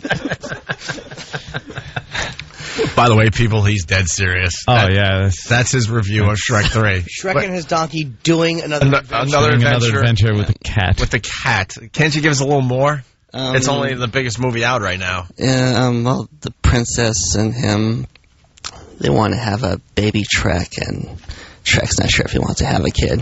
What's Who? Trek. A baby what? Kid. A little Trek or something. Trek? Trek? Shrek 3, reviewed by Schmuck1. It's Shrek. Yeah, Shrek. Not Trek. Trek? Are you saying Shrek? Yeah, Trek. Oh, my God. You can't say Shrek. Oh, my God. Shrek. Wait, say it again? Trek? Oh, my God. He's got a new one. Oh, man. All right, concentrate. What's the name of the movie? It's the third installment. Trek 3? It's how is Shrek the Third. Yeah, how is it spelled? SHERK? And that's pronounced Stupid, like what you do with guest booking responsibilities. Shrek. All right, so it's spelled SHERK. Yeah. And how do you pronounce that? Trek? Trek? He has no confidence. It's just amazing. Shrek. All right. Well, all right. And any other movies you've seen? Nothing you're excited about? No. Aside from the new Die Hard, and that's about it. Seen the trailer for Rambo? John Rambo? No, I haven't seen that yet. Wait, seen the trailer for it? Wait, you saw Die Hard though? Already? No. Oh, okay. We're all getting screening passes and premiere things. Yeah. Ah. And do you enjoy the old Star Trek series? Star Trek. Star Trek. Trek. Trek 3? Just say the name of the movie. Yeah. Shrek 3? Oh my God. We've told you 5 times how it's pronounced. Shrek? Huh? Trek? Trek? Trek 3, right? Shrek. Trek? All right, repeat after me. What happens to your mouth? Yeah, repeat after me. Shrek 3. Shrek 3? See? He goes, Shrek. All right, now say it on your own. Ooh, Shrek 3? Oh, my God.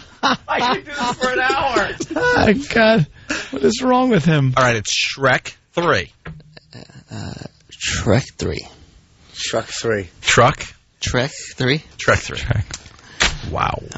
What happens? I don't know. Can you say paper shredder? Paper shredder? Sure. He had to move his mouth to paper shredder. He actually had to grind his teeth with a shredder.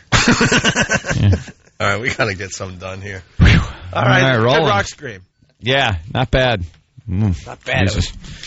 Awful.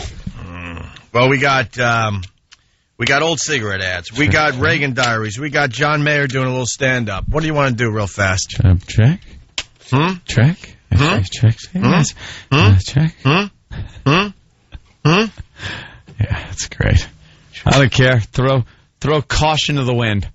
Pull one out of your what does that mean? Hat. Well, I mean, we were talking about actually because we're gonna take a break and we're gonna spend a little time on the Reagan thing. It's pretty funny. We may even get a phone call from Mr. Reagan. I hear a grave. phone line has fallen on his grave, and it's obviously worked on the Twilight Zone. Why can't it work here? And the new cigarette ads are obviously telling the kids not to smoke, but there was a time when the cigarette ads were telling everybody to smoke. Yeah.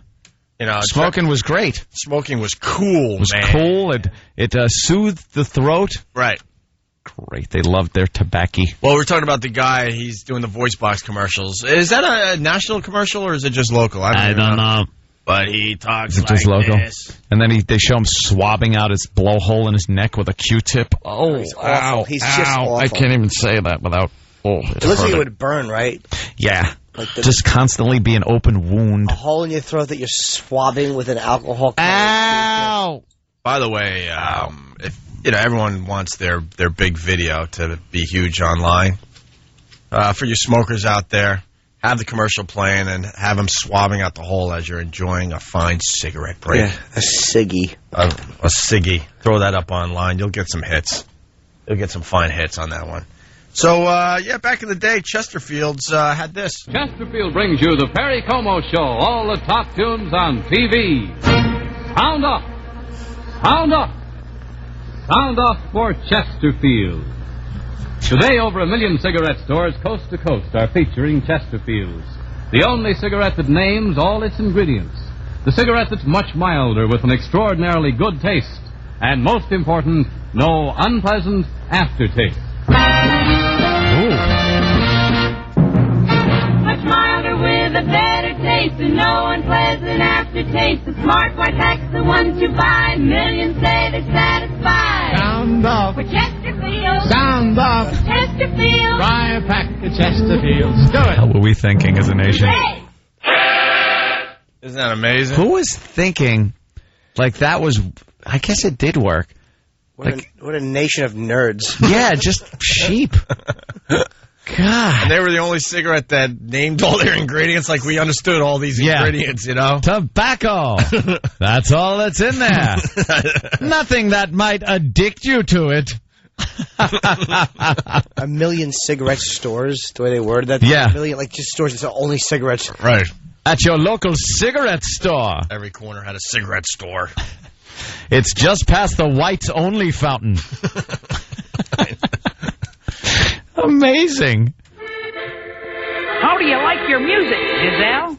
Well, right now, Happy Joe, I'm in a bouncy mood. Let's go.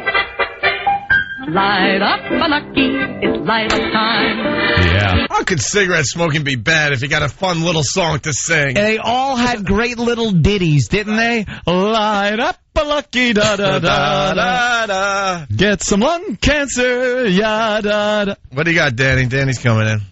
Well, I just thought you guys should know that the the guy, the male voice that you hear in that song, that's actually a cartoon character called Lucky Joe.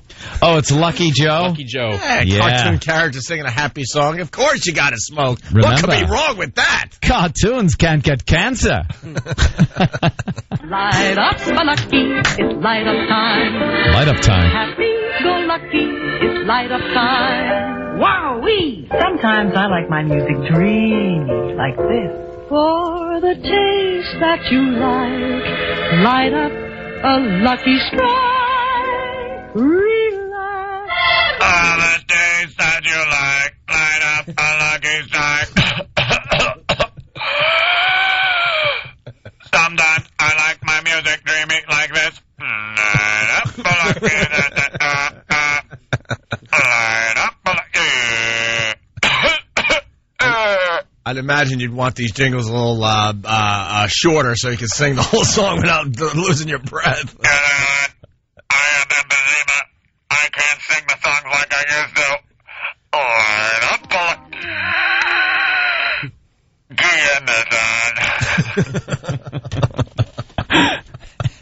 How the hell did they get away with this back in the day? It's light up time. Yes, sir. Fine tobacco that's toasted to taste even better. That's what makes a Lucky taste so good. You'll say it's the best tasting cigarette you ever smoked. We just talked about how it tastes. That you light up a Lucky Strike right now. Light up a Lucky. It's light up time. Whoever spoke like that for real? A Lucky. A Lucky. Light up a Lucky. Yes. Light up a Lucky and you... Lucky Strike will win the war. Smoke a Lucky and beat Hitler. As you're trudging up and down in your uniform, toting a large rifle, smoke a Lucky so you can be out of breath while you're running from the Nazis. And you know why they called it Lucky? It was an inside joke with the company, because you were lucky that if you didn't get cancer. Yeah, if you lived past like 50 years old. Oh, that was their little joke. Oh, they have all the Lucky. They have the little stories lucky too. If you escape cancer. On these people that did these commercials, and so many of them just dropped dead of cancer, just riddled with it from smoking. The Marlboro guy, the old Marlboro guy that was on horseback, remember him? Yeah. In Marlboro, come to Marlboro country. That guy just dead. Oh, and he's a bitter man, too. Yeah. He was a bitter man at the end of his life, because, he finally passed. His family wound up suing and got some money from the cigarette company. I think we got time for one more here. Yes. Filter cigarettes. Groovier. Menthol cigarettes. Man, this is Newport weather. The perfect setting for the most refreshing cigarette of all. Newport. Refreshes while you smoke with a fine... Newport weather. Dark clouds in your lungs. Thunderstorms kicking in your lungs. Right. A 75% chance of cancer today. Oh, man, they love that. Newport, huh? Yeah. Menthol. So now they're... Newport. Refreshes while you smoke with a fine white filter, menthol and mint, and great tasting tobaccos. Only Newport has this exclusive combination. That's why Newport smokes fresher. Yeah, well. They always were about the fresher, crisp, clean smoke. It's smoke. You're sucking in smoke. They loved their cigarette commercials, though, back then. Well, we got Montclair filters and freshness. Newport smokes fresher. Oasis has the softest taste of all. And then Tarrington jingle. What's that? Tarrington. That was the one. I'd rather fight than switch. Remember that campaign where they'd have the person with the black eye? And they're smoking the Tarrington, and they'd rather fight that. Whatever that came from, like someone's willing to kick your ass to have you not smoke a Tarrington. That's exactly what I was thinking. And then everyone that smoked a Tarrington wound up getting punched in the eye. Yeah. And so they could smoke their cigarette. Yeah, Jimmy, you know what he's talking about, right? You ever hear about that? Yeah. Yeah, we were talking about that. Come on, you don't remember? I'd rather fight than switch. Me and Jimmy walking home the other day, just reflecting on the old jingle there. Yeah, of course we know what you're talking about. Remember Virginia Slims? Well, those, yeah. You've come a long way, baby. Remember? Because it was a woman's cigarette. Do you got Virginia Slims on there or no?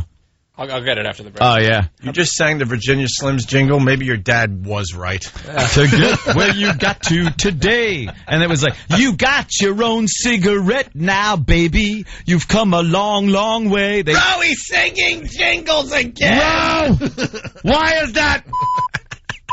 Singing cigarette jingles for cigarettes. Those cigarettes are made for bitches. Like you, Ro.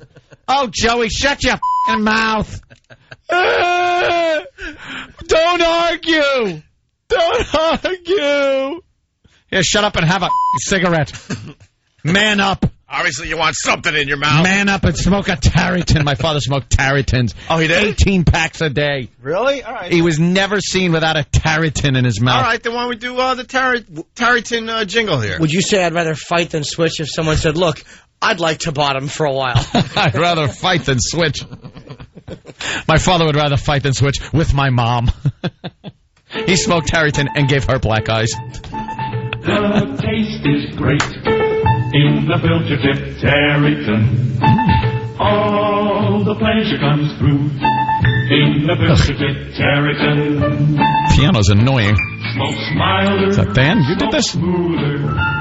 Draws easier. And the taste is great. Just random words. The filter tip Tarryton. Coke Logic's on fire today. Cartoons can't get... Oh, never mind. I can't read that one. Sorry, Coke Logic. It was the other one. Wow. But that was funny, too. Coke Logic, this is the one I'll read today. These ads... Wow. Oops. These ads make me want to smoke and ballroom dance at the same time. Yeah. It was a different time, I tell you. Used to be able to smoke everywhere, too. Hospitals. You watch old footage and they're smoking in the hospitals, waiting for a baby to be delivered or something, or news on a loved one. Doctor, how is my wife? And the doctor's smoking. She'll be fine. I gave her a lucky strike. It draws smooth and clean. But, doctor, she's dying of lung cancer. Oh, no bother. Lucky will cure that cancer. Lucky has exclusive cancer-fighting ingredients.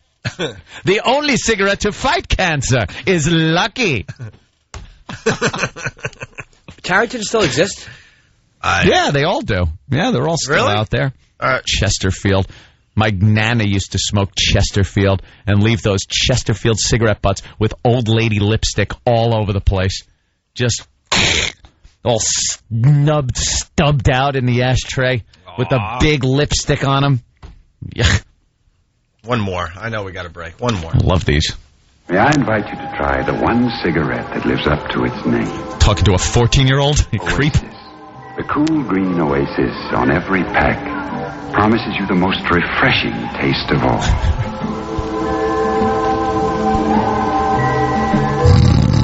The softest taste of all. Just as the mist of morning dew refreshes a flower. Keeps it fresh all day. Holy crap! He's equating it to a mist of morning dew on a flower. Who the hell was in charge back then? That's right. Things will be growing in your lungs like flowers. Cancer tumors. An ass. Oh man, they got away with literally with murder back then. Taste of all. Just as the mist of morning dew refreshes a flower, keeps it fresh all day, so the tobacco in Oasis is misted, gently misted, all over with menthol. The tobacco is soothed for the softest taste of all. And menthol misting makes it so. Try Oasis. But they were trying to lull you, like hypnotize you with that one. Those are good commercials on. They do make you want to smoke. Does it? Yes. That's why they worked, I guess. I want a smooth draw. You want a smooth draw and a menthol mist? Yeah. Refreshes me. Gets me ready for the day like dew on the flower. I could use that. Like dew on a flower. Wow. Yeah. All right. Gruesome. We'll take a break. We're going to get into the Reagan Diaries next. Aha. We have the books. Got a copy right here. Autographed. Yeah, sure. I think it's embossed. What? Embossed. You could feel it. It's not quite a real autograph. It's just kind of his fake autograph. And it's the smell of a book. And it's embossed in the cover. It's embossed in the cover, Jimmy. Look. Yes. It's embossed. Embossed. Yeah, I was going to say just grooved. It's Opie and Anthony. I love showing my to introverted fat guys. Whip 'em out Wednesday. It's the Opie and Anthony Show on 92.3 Free FM.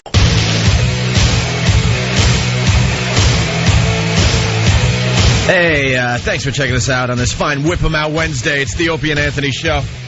In a little while, we got another pair of tickets to see the O&A Traveling Virus Comedy Tour at Jones Beach on June 16th. I think we're about 3.5 weeks out at this point, right? We had a lot of fine discussions yesterday about things that are going to be happening in the Village. I think we're doing karaoke in the Village, right? A lot of stuff, man, yeah. I think we're going to do some kind of confessional video booth in the Village. Going to have another band maybe in the Village this year. And the Pests, the O&A Pests. Oh, they're listening. And what's up, guys? They're going to have their own booth in the O&A Village. Yes. And that's just the O&A Village. Then you got the 8 or 9 comedians on stage. You got Dance Danny doing his thing live. I can't wait to see. We're going to try to get I Saw the Sign girl to do her thing live in between comedians. Yeah, right? Try. I think Danny doing the Dance Revolution thing is great. But if we could point out maybe a couple of people in the crowd and bring them up to try it, I think that'd be great too. Okay. Yeah, you know what I'm talking about. Huge fat people. Yeah, well. Preferably chicks. Fat people are fun to mess with. When they do Dance Revolution, it's all the rage on YouTube. When you see a fat person doing Dance Revolution on YouTube, I'm laughing my ass off. Yeah. Hey, we got an exclusive interview right now. A guest? Yeah, from the grave. We're going to be talking to Ronald Reagan. Wow. From the grave? From the grave, Ronald Reagan. How does that happen? I don't know, Anthony. How does it happen? I don't know. I can only imagine it's like the Twilight Zone episode where the phone line breaks and lays down on his grave, and you're able to get that connection for a while. Look, I know he's dead, but he doesn't have a lot of time to waste. Oh, okay. I gotta take a. Hey, Mr. Reagan, welcome to the Opie and Anthony Show. I gotta go to the bathroom, so if what? Just hold him on the line. I really gotta go. Where are you going? But it's our exclusive interview with the ex-president of the United States of America. I just Ronald gotta Reagan. go to the bathroom. He's like your hero. I'm on the phone for a while. All right. Hey, Mr. Reagan. Where's he going? Welcome to the Opie and Anthony Show. How are you, sir? Hello. You have awakened the spirit of Ronald Reagan. You have awakened me from my eternal sleep. Hey, can someone put down the curtain so I can believe this? For this deed you have done. Ooh, why have you awakened me? I will come back and haunt your nightmares. I'm only joking. How you doing, guys? We're doing all right. How's death treating you, sir? How's death treating me? Yeah. It's death, you idiot.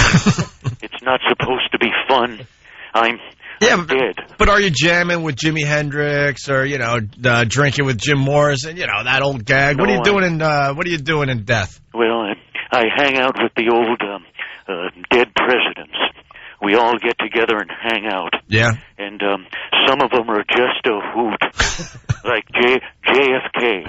I've been hanging a lot with JFK, and he's the life of the party, let me tell you. Why would he be the life of the party? Well, he at the party, he's the one that goes around with the Doritos, and he fills his head with salsa. Oh, my God. And you just dip, and it's a hoot. It's a real scream. Oh, my God. Yes. Hey, is Marilyn Monroe giving you all lap dances up there? Well, or down there? Where are you? Heaven, hell?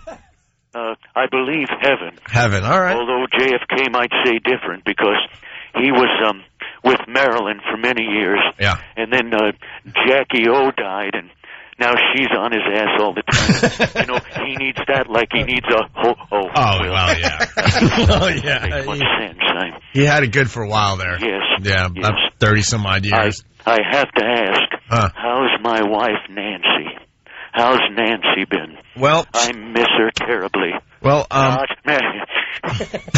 that saying is still big up here. How's she doing? Well, she was on Diane Sawyer recently. Yes, I watched that. Because you're... Nancy, why the long face? I died years ago. Oh, just born that way. I'll tell you, waking up next to her was like waking up next to an African medicine man with those big, long masks. It's frightening. You see her head? Yes. It looks like one of my jelly beans, just giant, stuck on a skinny little lollipop stick body. Well, I'm already making room for her up here. Won't be long now. Well, Mr. Reagan, your diaries came out this week. I got a copy right in front of me, and thanks for signing my copy, by the way. A little, I signed that, did I? Yeah. No, it's called embossed. You didn't know that? Where's Anthony? Where's Anthony? I don't know. He would know. Yeah, he knows everything, sir. Yeah. You want to hear your wife for the first time in a long time? Oh, this is a special moment for me. I can't wait to hear her. I hope I don't tear up. No, you won't tear up. Okay. So she was talking about your diaries on TV the other day. You know, I never wanted those published. They didn't ask me for permission. Right. Well. Well, yes, I'm, dead. Well, yeah. Here we go. Nancy Reagan. Your wife, sir. Okay. And now, memories in 5 volumes, handwritten, emerging from the library vault, his diaries compiled into a book. She sounds different. I can hear him. I can see him. Oh. It's just Ronnie. The first striking thing, the tone of modesty, humility. You dread the beginning of a busy week? So did the president. Like Several times he said, I hate Mondays. I hate Mondays. Yes. Yeah. A man so truly... Get over it, bitch. Jesus. Well, there you go. You're hearing her for the first time there, Mr. Reagan. Yeah. Oh, boy. Thanks. Well, she's on TV talking about you and your life together and your diaries. My diaries. I hope she didn't read them all. There are some entries that are a little embarrassing, like this one. Met with Margaret Thatcher in England this weekend. My God, I like her. I really, really, really like her a lot. It's like a junior high entry. It's a diary. See, stick with the program. Right, I understand.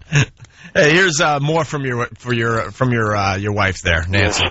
A man so truly middle American, he couldn't bear to write out even harmless little swear words. D.N. He just couldn't bring himself to do it. And his reaction to movies. Officer and a Gentleman. Good story spoiled by nudity, language, and sex. I know. He just didn't like those pictures. But he'd have a terrible time today. What would he watch? I don't know. Yeah, what would you watch, sir? Yes, no, there were, like, I would leave some letters out, like this entry. Yeah. Today, Nancy's being a real C-U blank blank. I wouldn't want to spell the whole word out. Yes. You didn't like nudity in movies, I see. She's trying to say. I wish she would S-U blank blank my C-O blank blank. But she never does. Well, it sounds like you were a gentleman. You didn't like the sex in your movies or the bad language. No. That dirty language, I would never use it. No. Some of my diary entries, well, you know I died of Alzheimer's, you know. Yeah. Yes. Yeah.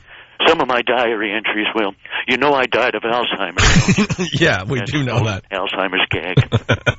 I imagine that you don't have Alzheimer's anymore now that you're dead. No, but my diary kind of shows some things. It's, if you look in my early diaries, I talk about, Well, how the Soviet Union must be showed, we as the country of the United States of America will not take their threats idly. Yeah. That's an entry from the early 80s. Yeah. Here's one from the 2000s. I'm talking to a kangaroo and my shoes are made of pudding. Kind of a drop-off. Yeah, a little bit. Just a bit. Yes. Well, we got more from your wife, sir. Whoa! Oh, please. And at times the diaries even record embarrassment. A very British Prince Charles visits for tea, is served a cup with a strange device, a tea bag. Blasphemy. And poor Charles sat there and didn't quite know what to do. So he eventually put the cup down. And after everybody had left, Ronnie said, was something wrong? And Charles said, well, I didn't know what to do with this. His first tea bag. Yes. The great tea bag incident. Yeah. Oh, Will. Yes, I remember when I teabagged Prince Charles. Oh, gosh, that was embarrassing. Yes. Being caught teabagging Prince Charles like that was a memory that sticks out in my head. Yeah. Oh, Whoa, what's going on? They're calling me back to the grave. I'm only kidding. Jack and Bobby are having another party. All the whores are invited. You want to hear more from your wife here? Oh, there's more? Yeah, Reagan. I didn't know. I was going to go into the bathroom. Well, in your diaries here, you referred to Nancy lovingly throughout the book. I do? Well, yeah, listen. I did? Well, yeah. And on every page, a president is also writing a love story. Over and over he writes, even 6 minutes without Nancy was an eternity. Nancy in California. Did I put out in there? Hold on. I meant 6 minutes with Nancy. It was a misprint, you dummy. I guess the editor didn't catch it. It was all about Nancy. Yeah. My wife, Nancy. Yeah. Nancy in California. This place feels empty. Didn't sleep well. Need my roommate. When you read the number of times his diaries begin with missing you, did that surprise you? No, not really. Sounds a little strange to say it pleased me that he missed me. But we didn't like being apart. Neither one of us. Yes. That's a lie. When I wrote missing you, it's when I was throwing things at her. Damn it, missing you. Like how could I miss with that big Mardi Gras float of hers? Well, your aim was awful, sir. That old gag. Yeah. Even when he's angry, he says, I'm really steamed. And then he goes right on. Yeah. Instead of like a long rant of any kind. What's the angriest you ever saw him get? Well, you always knew that he was really angry if he picked up his glasses and threw them on the desk. Then you knew he was angry. And that was it. That was it. Wow, man, you were pretty outrageous. Yes, I'm a wild man. Wow. She knew I was angry when she couldn't be in front of the press for a week. You know what I mean? They call me Ronald Ike Reagan. Ike Turner Reagan. Sorry, forgot the Turner part. I'm dead, you know, and I did have Alzheimer's. Yeah, we'll let you slide on that one, sir. Finally, one more clip from your wife. With the diary show, he always read newspapers and watched the evening news, no matter how critical the press, which he held in a certain amused contempt. And like any great performer, secretly pleased when he scored one against a pesky reporter. Never, Sam. Mr. President, in talking about the continuing recession tonight, you have blamed mistakes of the past, and you have blamed the Congress. Does any of the blame belong to you? Yes, because for many years I was a Democrat. Here's what he wrote in his diary. That was my favorite answer. That was a hot one. Yeah, they love that one, sir. I'll be at Bananas all week. Catch me. I'm doing an HBO special. I killed him. That stupid Sam Donaldson looked like a Vulcan, didn't he? He sure did. Mr. Spock. Ugh, Nancy. I hope she lives a long, long time. I really do. She looks like a Team America puppet. Oh, they're calling. Yeah, see? Oh. Oh, boy, there he goes. There he goes. Do not contact me again. Well, take it easy, gentlemen.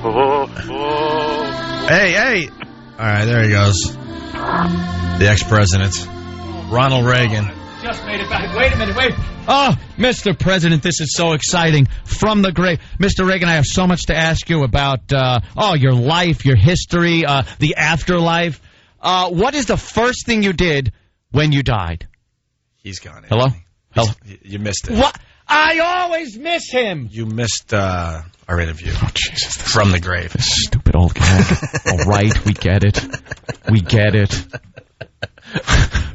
Enough already. Next time you do that, we gotta, pull down the shade or something. Could you pull down? So I can believe it a little bit. Just looking right at you. Who the hell were you talking to? Oh, I was on the phone with something. Very important business, Jimmy. Very important business. I missed the whole interview. Happened. It's Opie and Anthony.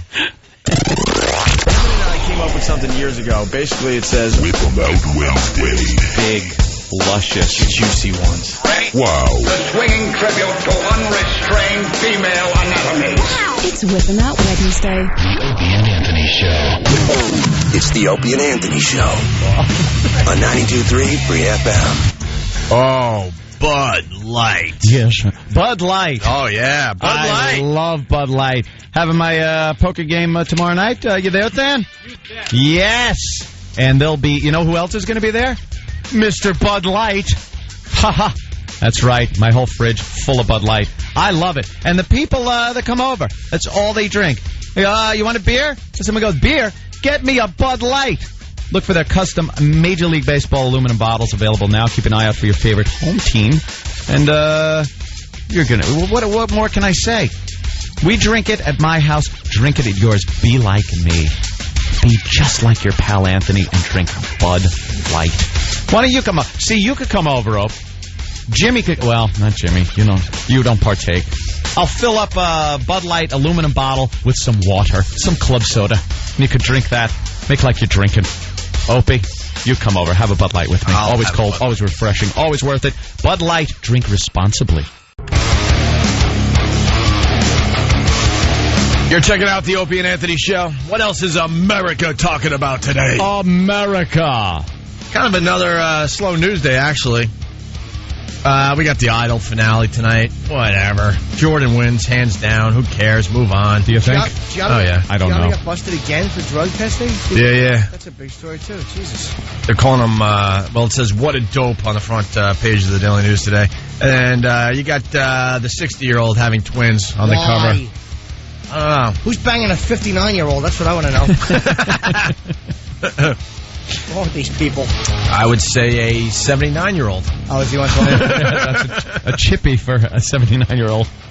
Oh, kids are going to have, their mother's going to be, when they're old enough to drive, their mother will be 77. Oh. Why? That is selfish. Of course it is. I call it selfish. Amy Fisher and Joey Buttafuoco want us to look at them, and we're not biting for the most part on this show. They want us to believe that they're actually having some kind of relationship instead of it just being a reality show ploy. I'm not buying into that crap. Let someone else do that story. They're trying really, really hard.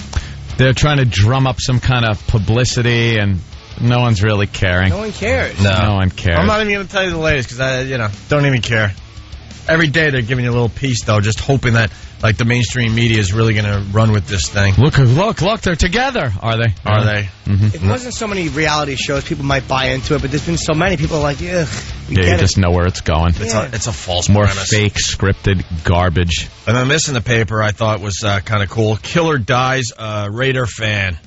You hear about this? Yeah. Arizona executed a man by lethal injection yesterday for the 1987 murder of a camper.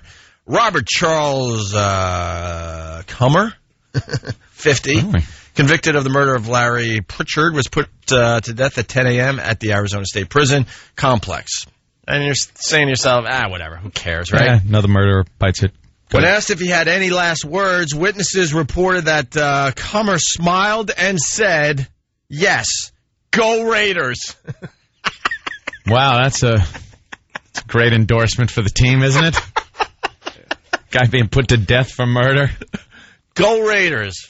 His final words. Good for him. And then they gave him the lethal injection, and he went to sleep. Good for him. He shot some guy. He should have gotten no final words. Should have been a slap to his mouth. They always give him the final words. They let him get the lethal injection. Which, by the way, the guy that came up with the concoction of the lethal injection is now he wants to rework it. Oh, really? Yeah, because they kind of had him come up with it. It's a real old formula that they came up with. And a lot of times the people are still kind of alive as they can't breathe and they're suffocating and not asleep. So they want to take out the thing that makes you stop breathing, give them the thing that puts them to sleep, and then the thing that stops their heart. He goes, and then they asked him, why did you put in the thing that stops the breathing? He goes, I don't know. He really said, I really don't remember why we even put that in. So they just want to go from the drug that puts you to sleep. They actually put you to sleep. Like if they just used that first drug, you'd wake up and go, thanks for the nap. Great night's sleep. Yeah. So they put you to sleep, and then they stop your breathing, and then they stop your heart. Kind of like, that's a cheesy way to get out of it. You know, the old firing squad, we had to stand there with the blindfolded going, when's it going to come? When's it going to hit? Ready? And you're just like, oh, God, this is going to hurt. Oh, Jesus. Or the gallows where you're standing there. And then, very surprising, the guy said, was asked if there's any capital punishment that you would suggest as being the most humane, what would it be? And he said the guillotine. He goes, he would have no problem bringing back the guillotine. He goes, it's the fastest, quickest, feel nothing execution that there is.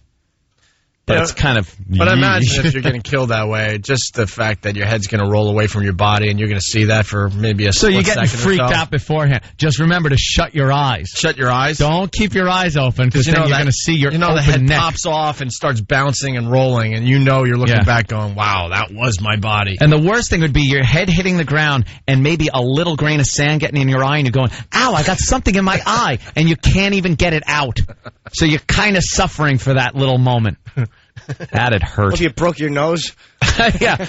Ow, you fall right on your nose. Pot Talk with Opie and Anthony every Wednesday. Pot Talk Wednesday. Hey, helmet boxing. Yeah. This is how stupid the news is. Do we really have to tell you at this point?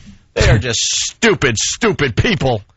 They show us all this stuff that kids are doing so more kids could do it, is what happens. Yeah, I didn't know anything about helmet boxing, aside from what I learned as a kid, and it was only once with a good friend. I know a lot. I know a lot of kids. Yes. And I don't know any helmet boxers.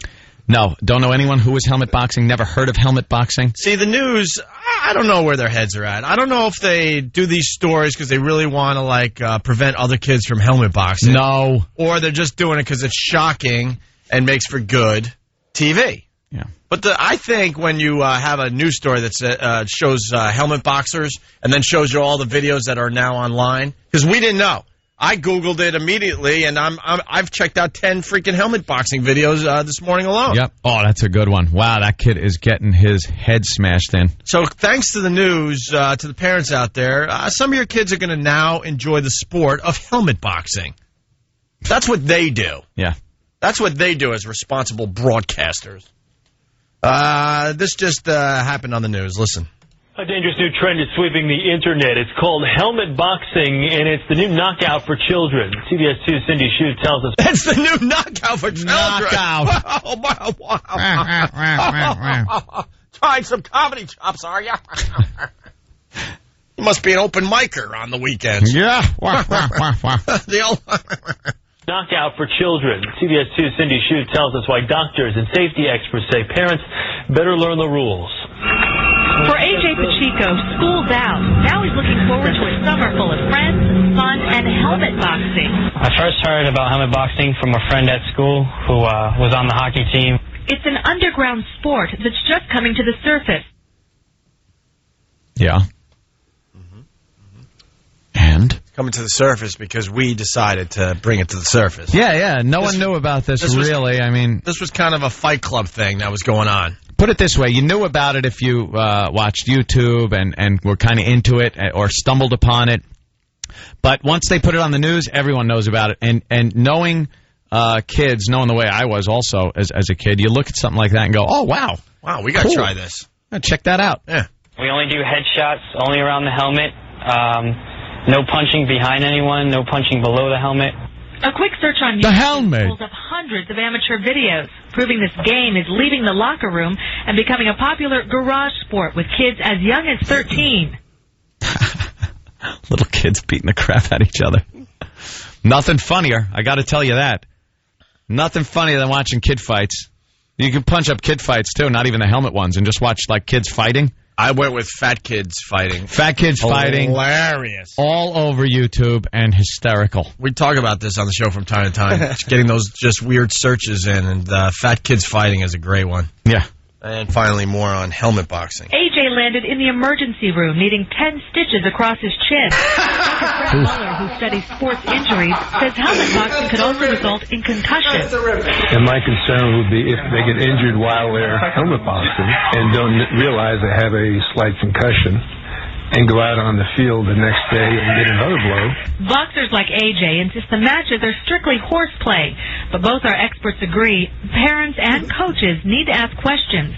If parents know that this is going on, ask their sons or daughters, well, usually sons, I would guess, have they ever participated in this type of activity? And so if an injury does happen, then the kid's more likely to come and tell their parent and not try to hide it.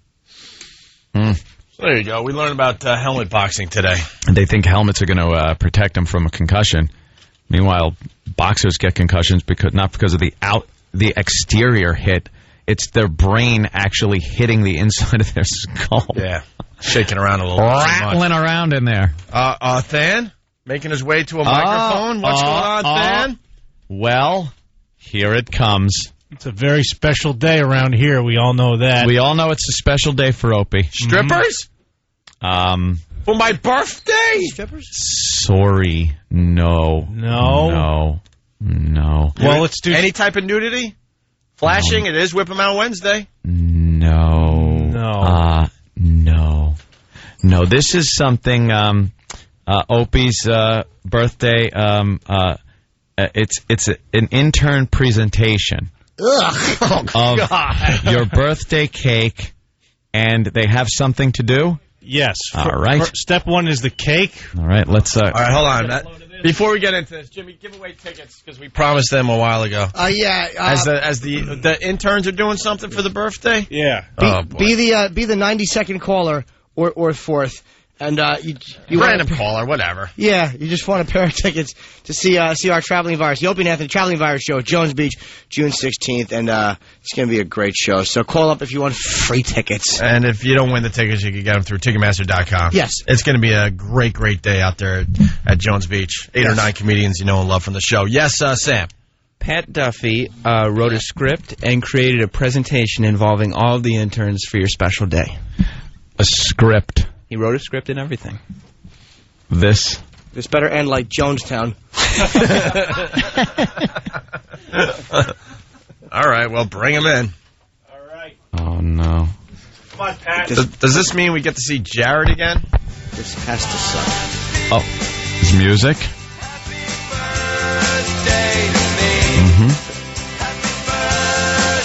And here's your cake, courtesy of everybody here at Free FM Radio. Very nice. Okay. Wow. A birthday cake coming in. There it is, all on fire. By the way, a female intern carrying the birthday cake. The first female intern we've had in about 6 years. I was going to say ever. No, we had that. Yeah. What's her name? That was really cool. So don't blow it.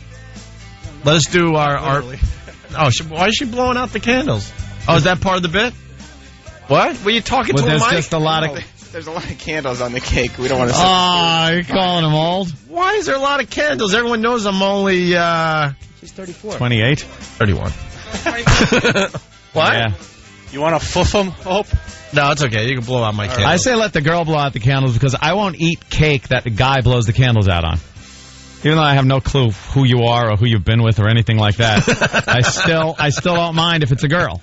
Yeah, because you know a little saliva gets on the cake. Every time. Right. You see a little spit and it's like, I wanted a piece of goddamn cake and I saw a spit fleck. Nothing better than Grandma blowing out the candles and all sorts of crap flying out of her mouth. Pop out, and land in the middle of the cake. That white stuff that gets in the back of your throat that stinks. You smell it comes out, it just reeks. Parts of lobster she had, like some kind stuck in her teeth.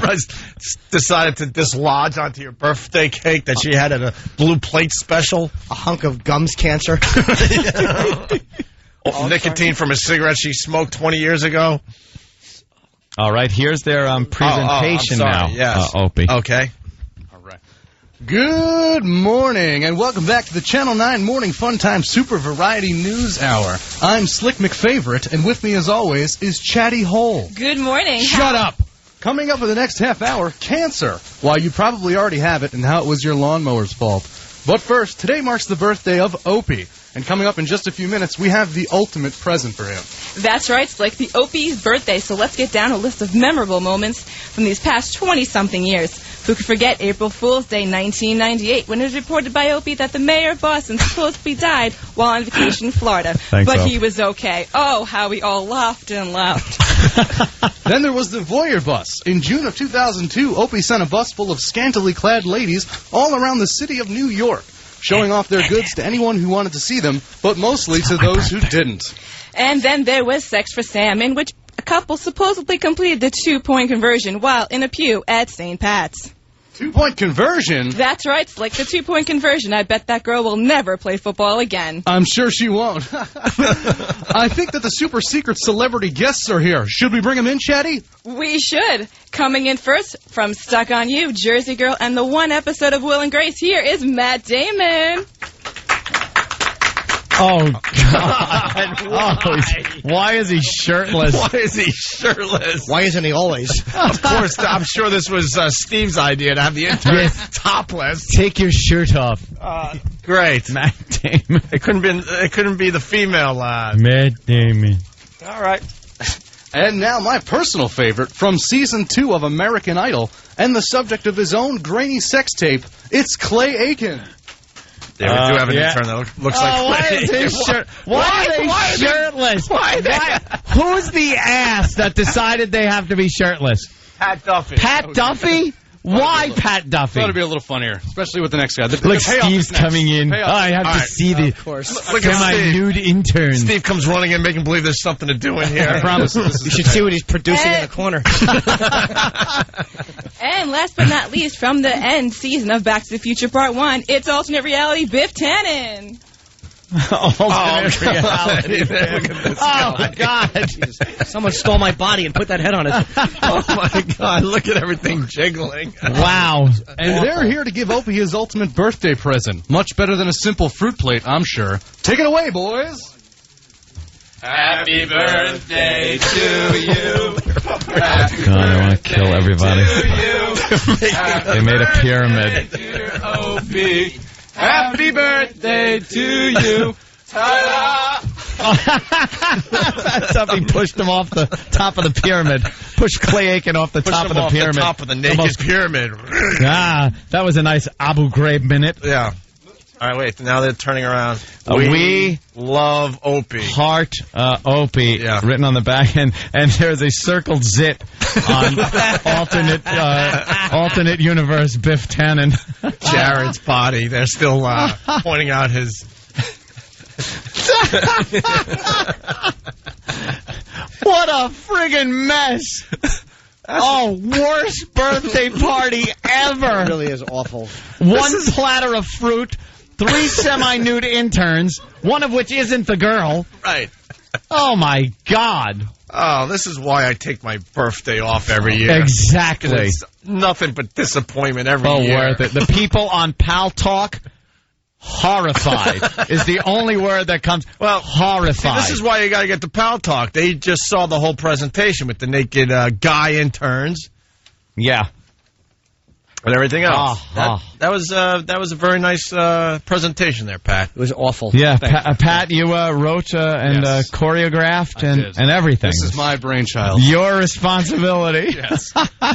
I say we make him do more intern skits. Yes. That's your new job, Pat. Intern skits. All right, then. That's your new job. When you have an intern skit ready to bring to the show, then the floor is yours. All right. I like that. If it takes a day, if it takes a week, whatever. If I had more time, it would be a lot better. Who knew a guy that had his face vomited into had such talent in putting together a production? Yeah, just to remind people, Pat Duffy was the guy that was, his head was over the wastebasket when Pat from Menaki did his thing with the eggnog. Just look at Baby Bird. Baby Bird on break.com. Yeah. How long did this take for you to put together? Bon Jovi told me what to do about 6:30, and I had it ready by like 7:30. So wow! So wait, very quick. You started it today? Yeah, this was all this morning. Yeah. Great. I'm disgusted. It took them an hour to come up with this. If you would have said 6:30, we were finished by 6:32. I would The worst part about it was I started writing them. I had no help from anybody else, so this was. We believe you. Yeah. All right, could the interns put their shirts back on, please? Pyle got a nicer party and Full Metal Jacket. Ow. Remember, Fat Boy, it's just a bad script. By the way, I like the whole. That was very funny. Little take on the thing we do. Yeah. Pat Duffy, everyone. That was very good. He's in charge of intern skits from now on. Yes, he is. Make sure he doesn't do any heavy lifting. I just want that boy writing intern skits. He doesn't have to get coffee or breakfast or anything. I like that little job now. I like that little radio skit like that with the guy and the hole kind of bantering back and forth. I did get a little nervous, but I'm glad they stopped when they did. Shut up. It was perfect. It was perfect. Dude, I know this beautiful. I know this is a visual, but I'm barely listening to you because I happened to look at the Pal Talk cameras, and the camera's on you now because it was on the action. Yeah. You look like a little kid trying to broadcast. Look at Anthony, that's what he looks like. He does look like a little boy. There's way too much headroom, so it looks like you're really tiny in your chair doing radio. He looks good, though. I mean, he's got his breasts are almost... Oh, that's Lisa Ann. Of course it is. Oh. Don't mistake me for Lisa Ann. Can we do line of the day and get the hell out of here? I want to have some birthday cake. I'm not stomping on this cake. I'll have a slip. No. By the way, this is Greg Hughes, the actor that plays Opie on the Opie. Stepping back. And thank you for all the birthday wishes on the fan sites. It actually made me happy. I read every single one of them. Yeah. Thank you so much. Every single one of them? Just about, yeah. Usually I bitch about the message boards, but it was really cool. Yeah. We got a couple runner-up lines of the day. Brother Elmo's job now. Oh, brother. That boy needs a talking to. Couldn't have been a funnier bit, though. Well, we can't talk about it, though. Well, we can, because it was just a quick thing that they do on message boards. There's a thing to do on message boards where you read the post, and it kind of says, this guy is being a real ass. Right. Let's say that's the topic. Then you go to it, and it'll say whatever your name is on the message board is being a total ass. This guy, again, your name shows up, and you're like, what the hell? I didn't do anything to this guy. But it's part of what you put in that in the actual line of text that no matter who's looking at it, it'll be their name that turns up. So everyone who looks at it thinks an it's ass. them. Right. So your brother apparently thought it was him. Oh, boy. And went he had off, no idea. And it was 12 pages of people just railing him and goofing on him about how he missed the joke. He was didn't get the bit guy. Well, there were so many pages. Did he ever jump back on and say, all right, you got me? He finally said, you got me, bravo, and took the joke like a man. Well, because that's hard for us Hugheses to admit that we actually got gotten. All right, line of the day. Here's a runner-up line of the day. Hey, is there a backup with the boats up near the bridge? A backup? Yeah. No, I don't think there's any backup. I think they're flowing pretty smoothly. Really? Yeah. Sailboat after sailboat. Yeah. They're just, if there's some destroyers.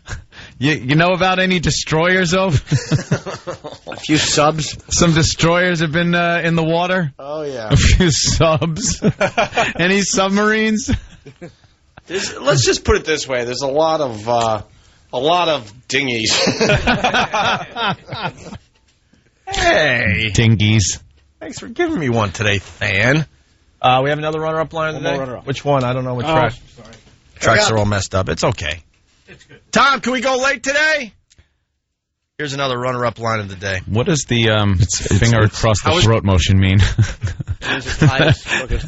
Is his tie crooked? Yeah, he was just adjusting his tie. It's how is Shrek the Third. Yeah, how is it spelled? SHERK. And that's pronounced Sure. Stupid, like what you do with guest booking responsibilities. Sure. Yeah, very good.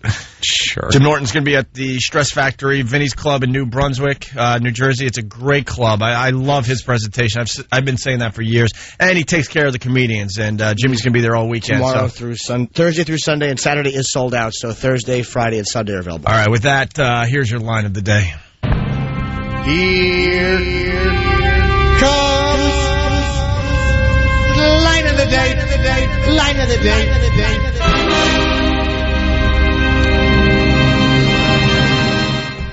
I've been hanging a lot with JFK, and he's the life of the party, let me tell you. Why would he be the life of the party? Well, he, at the party, he's the one that goes around with the Doritos, and he fills his head with salsa. Oh, my God. And you just dip, and it's a hoot.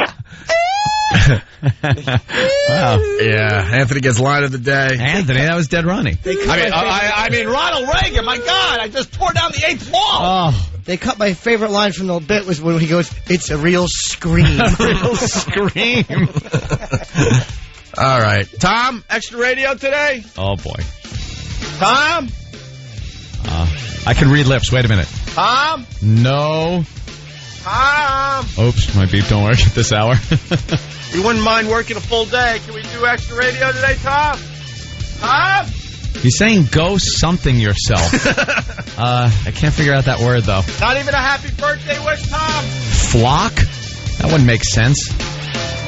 There's Tom. What? Happy birthday, go home. Oh. Happy birthday, go home. Oh, man.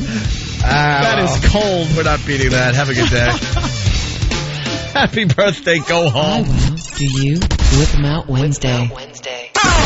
It's the Opie and Anthony Show on 92.3 Free FM.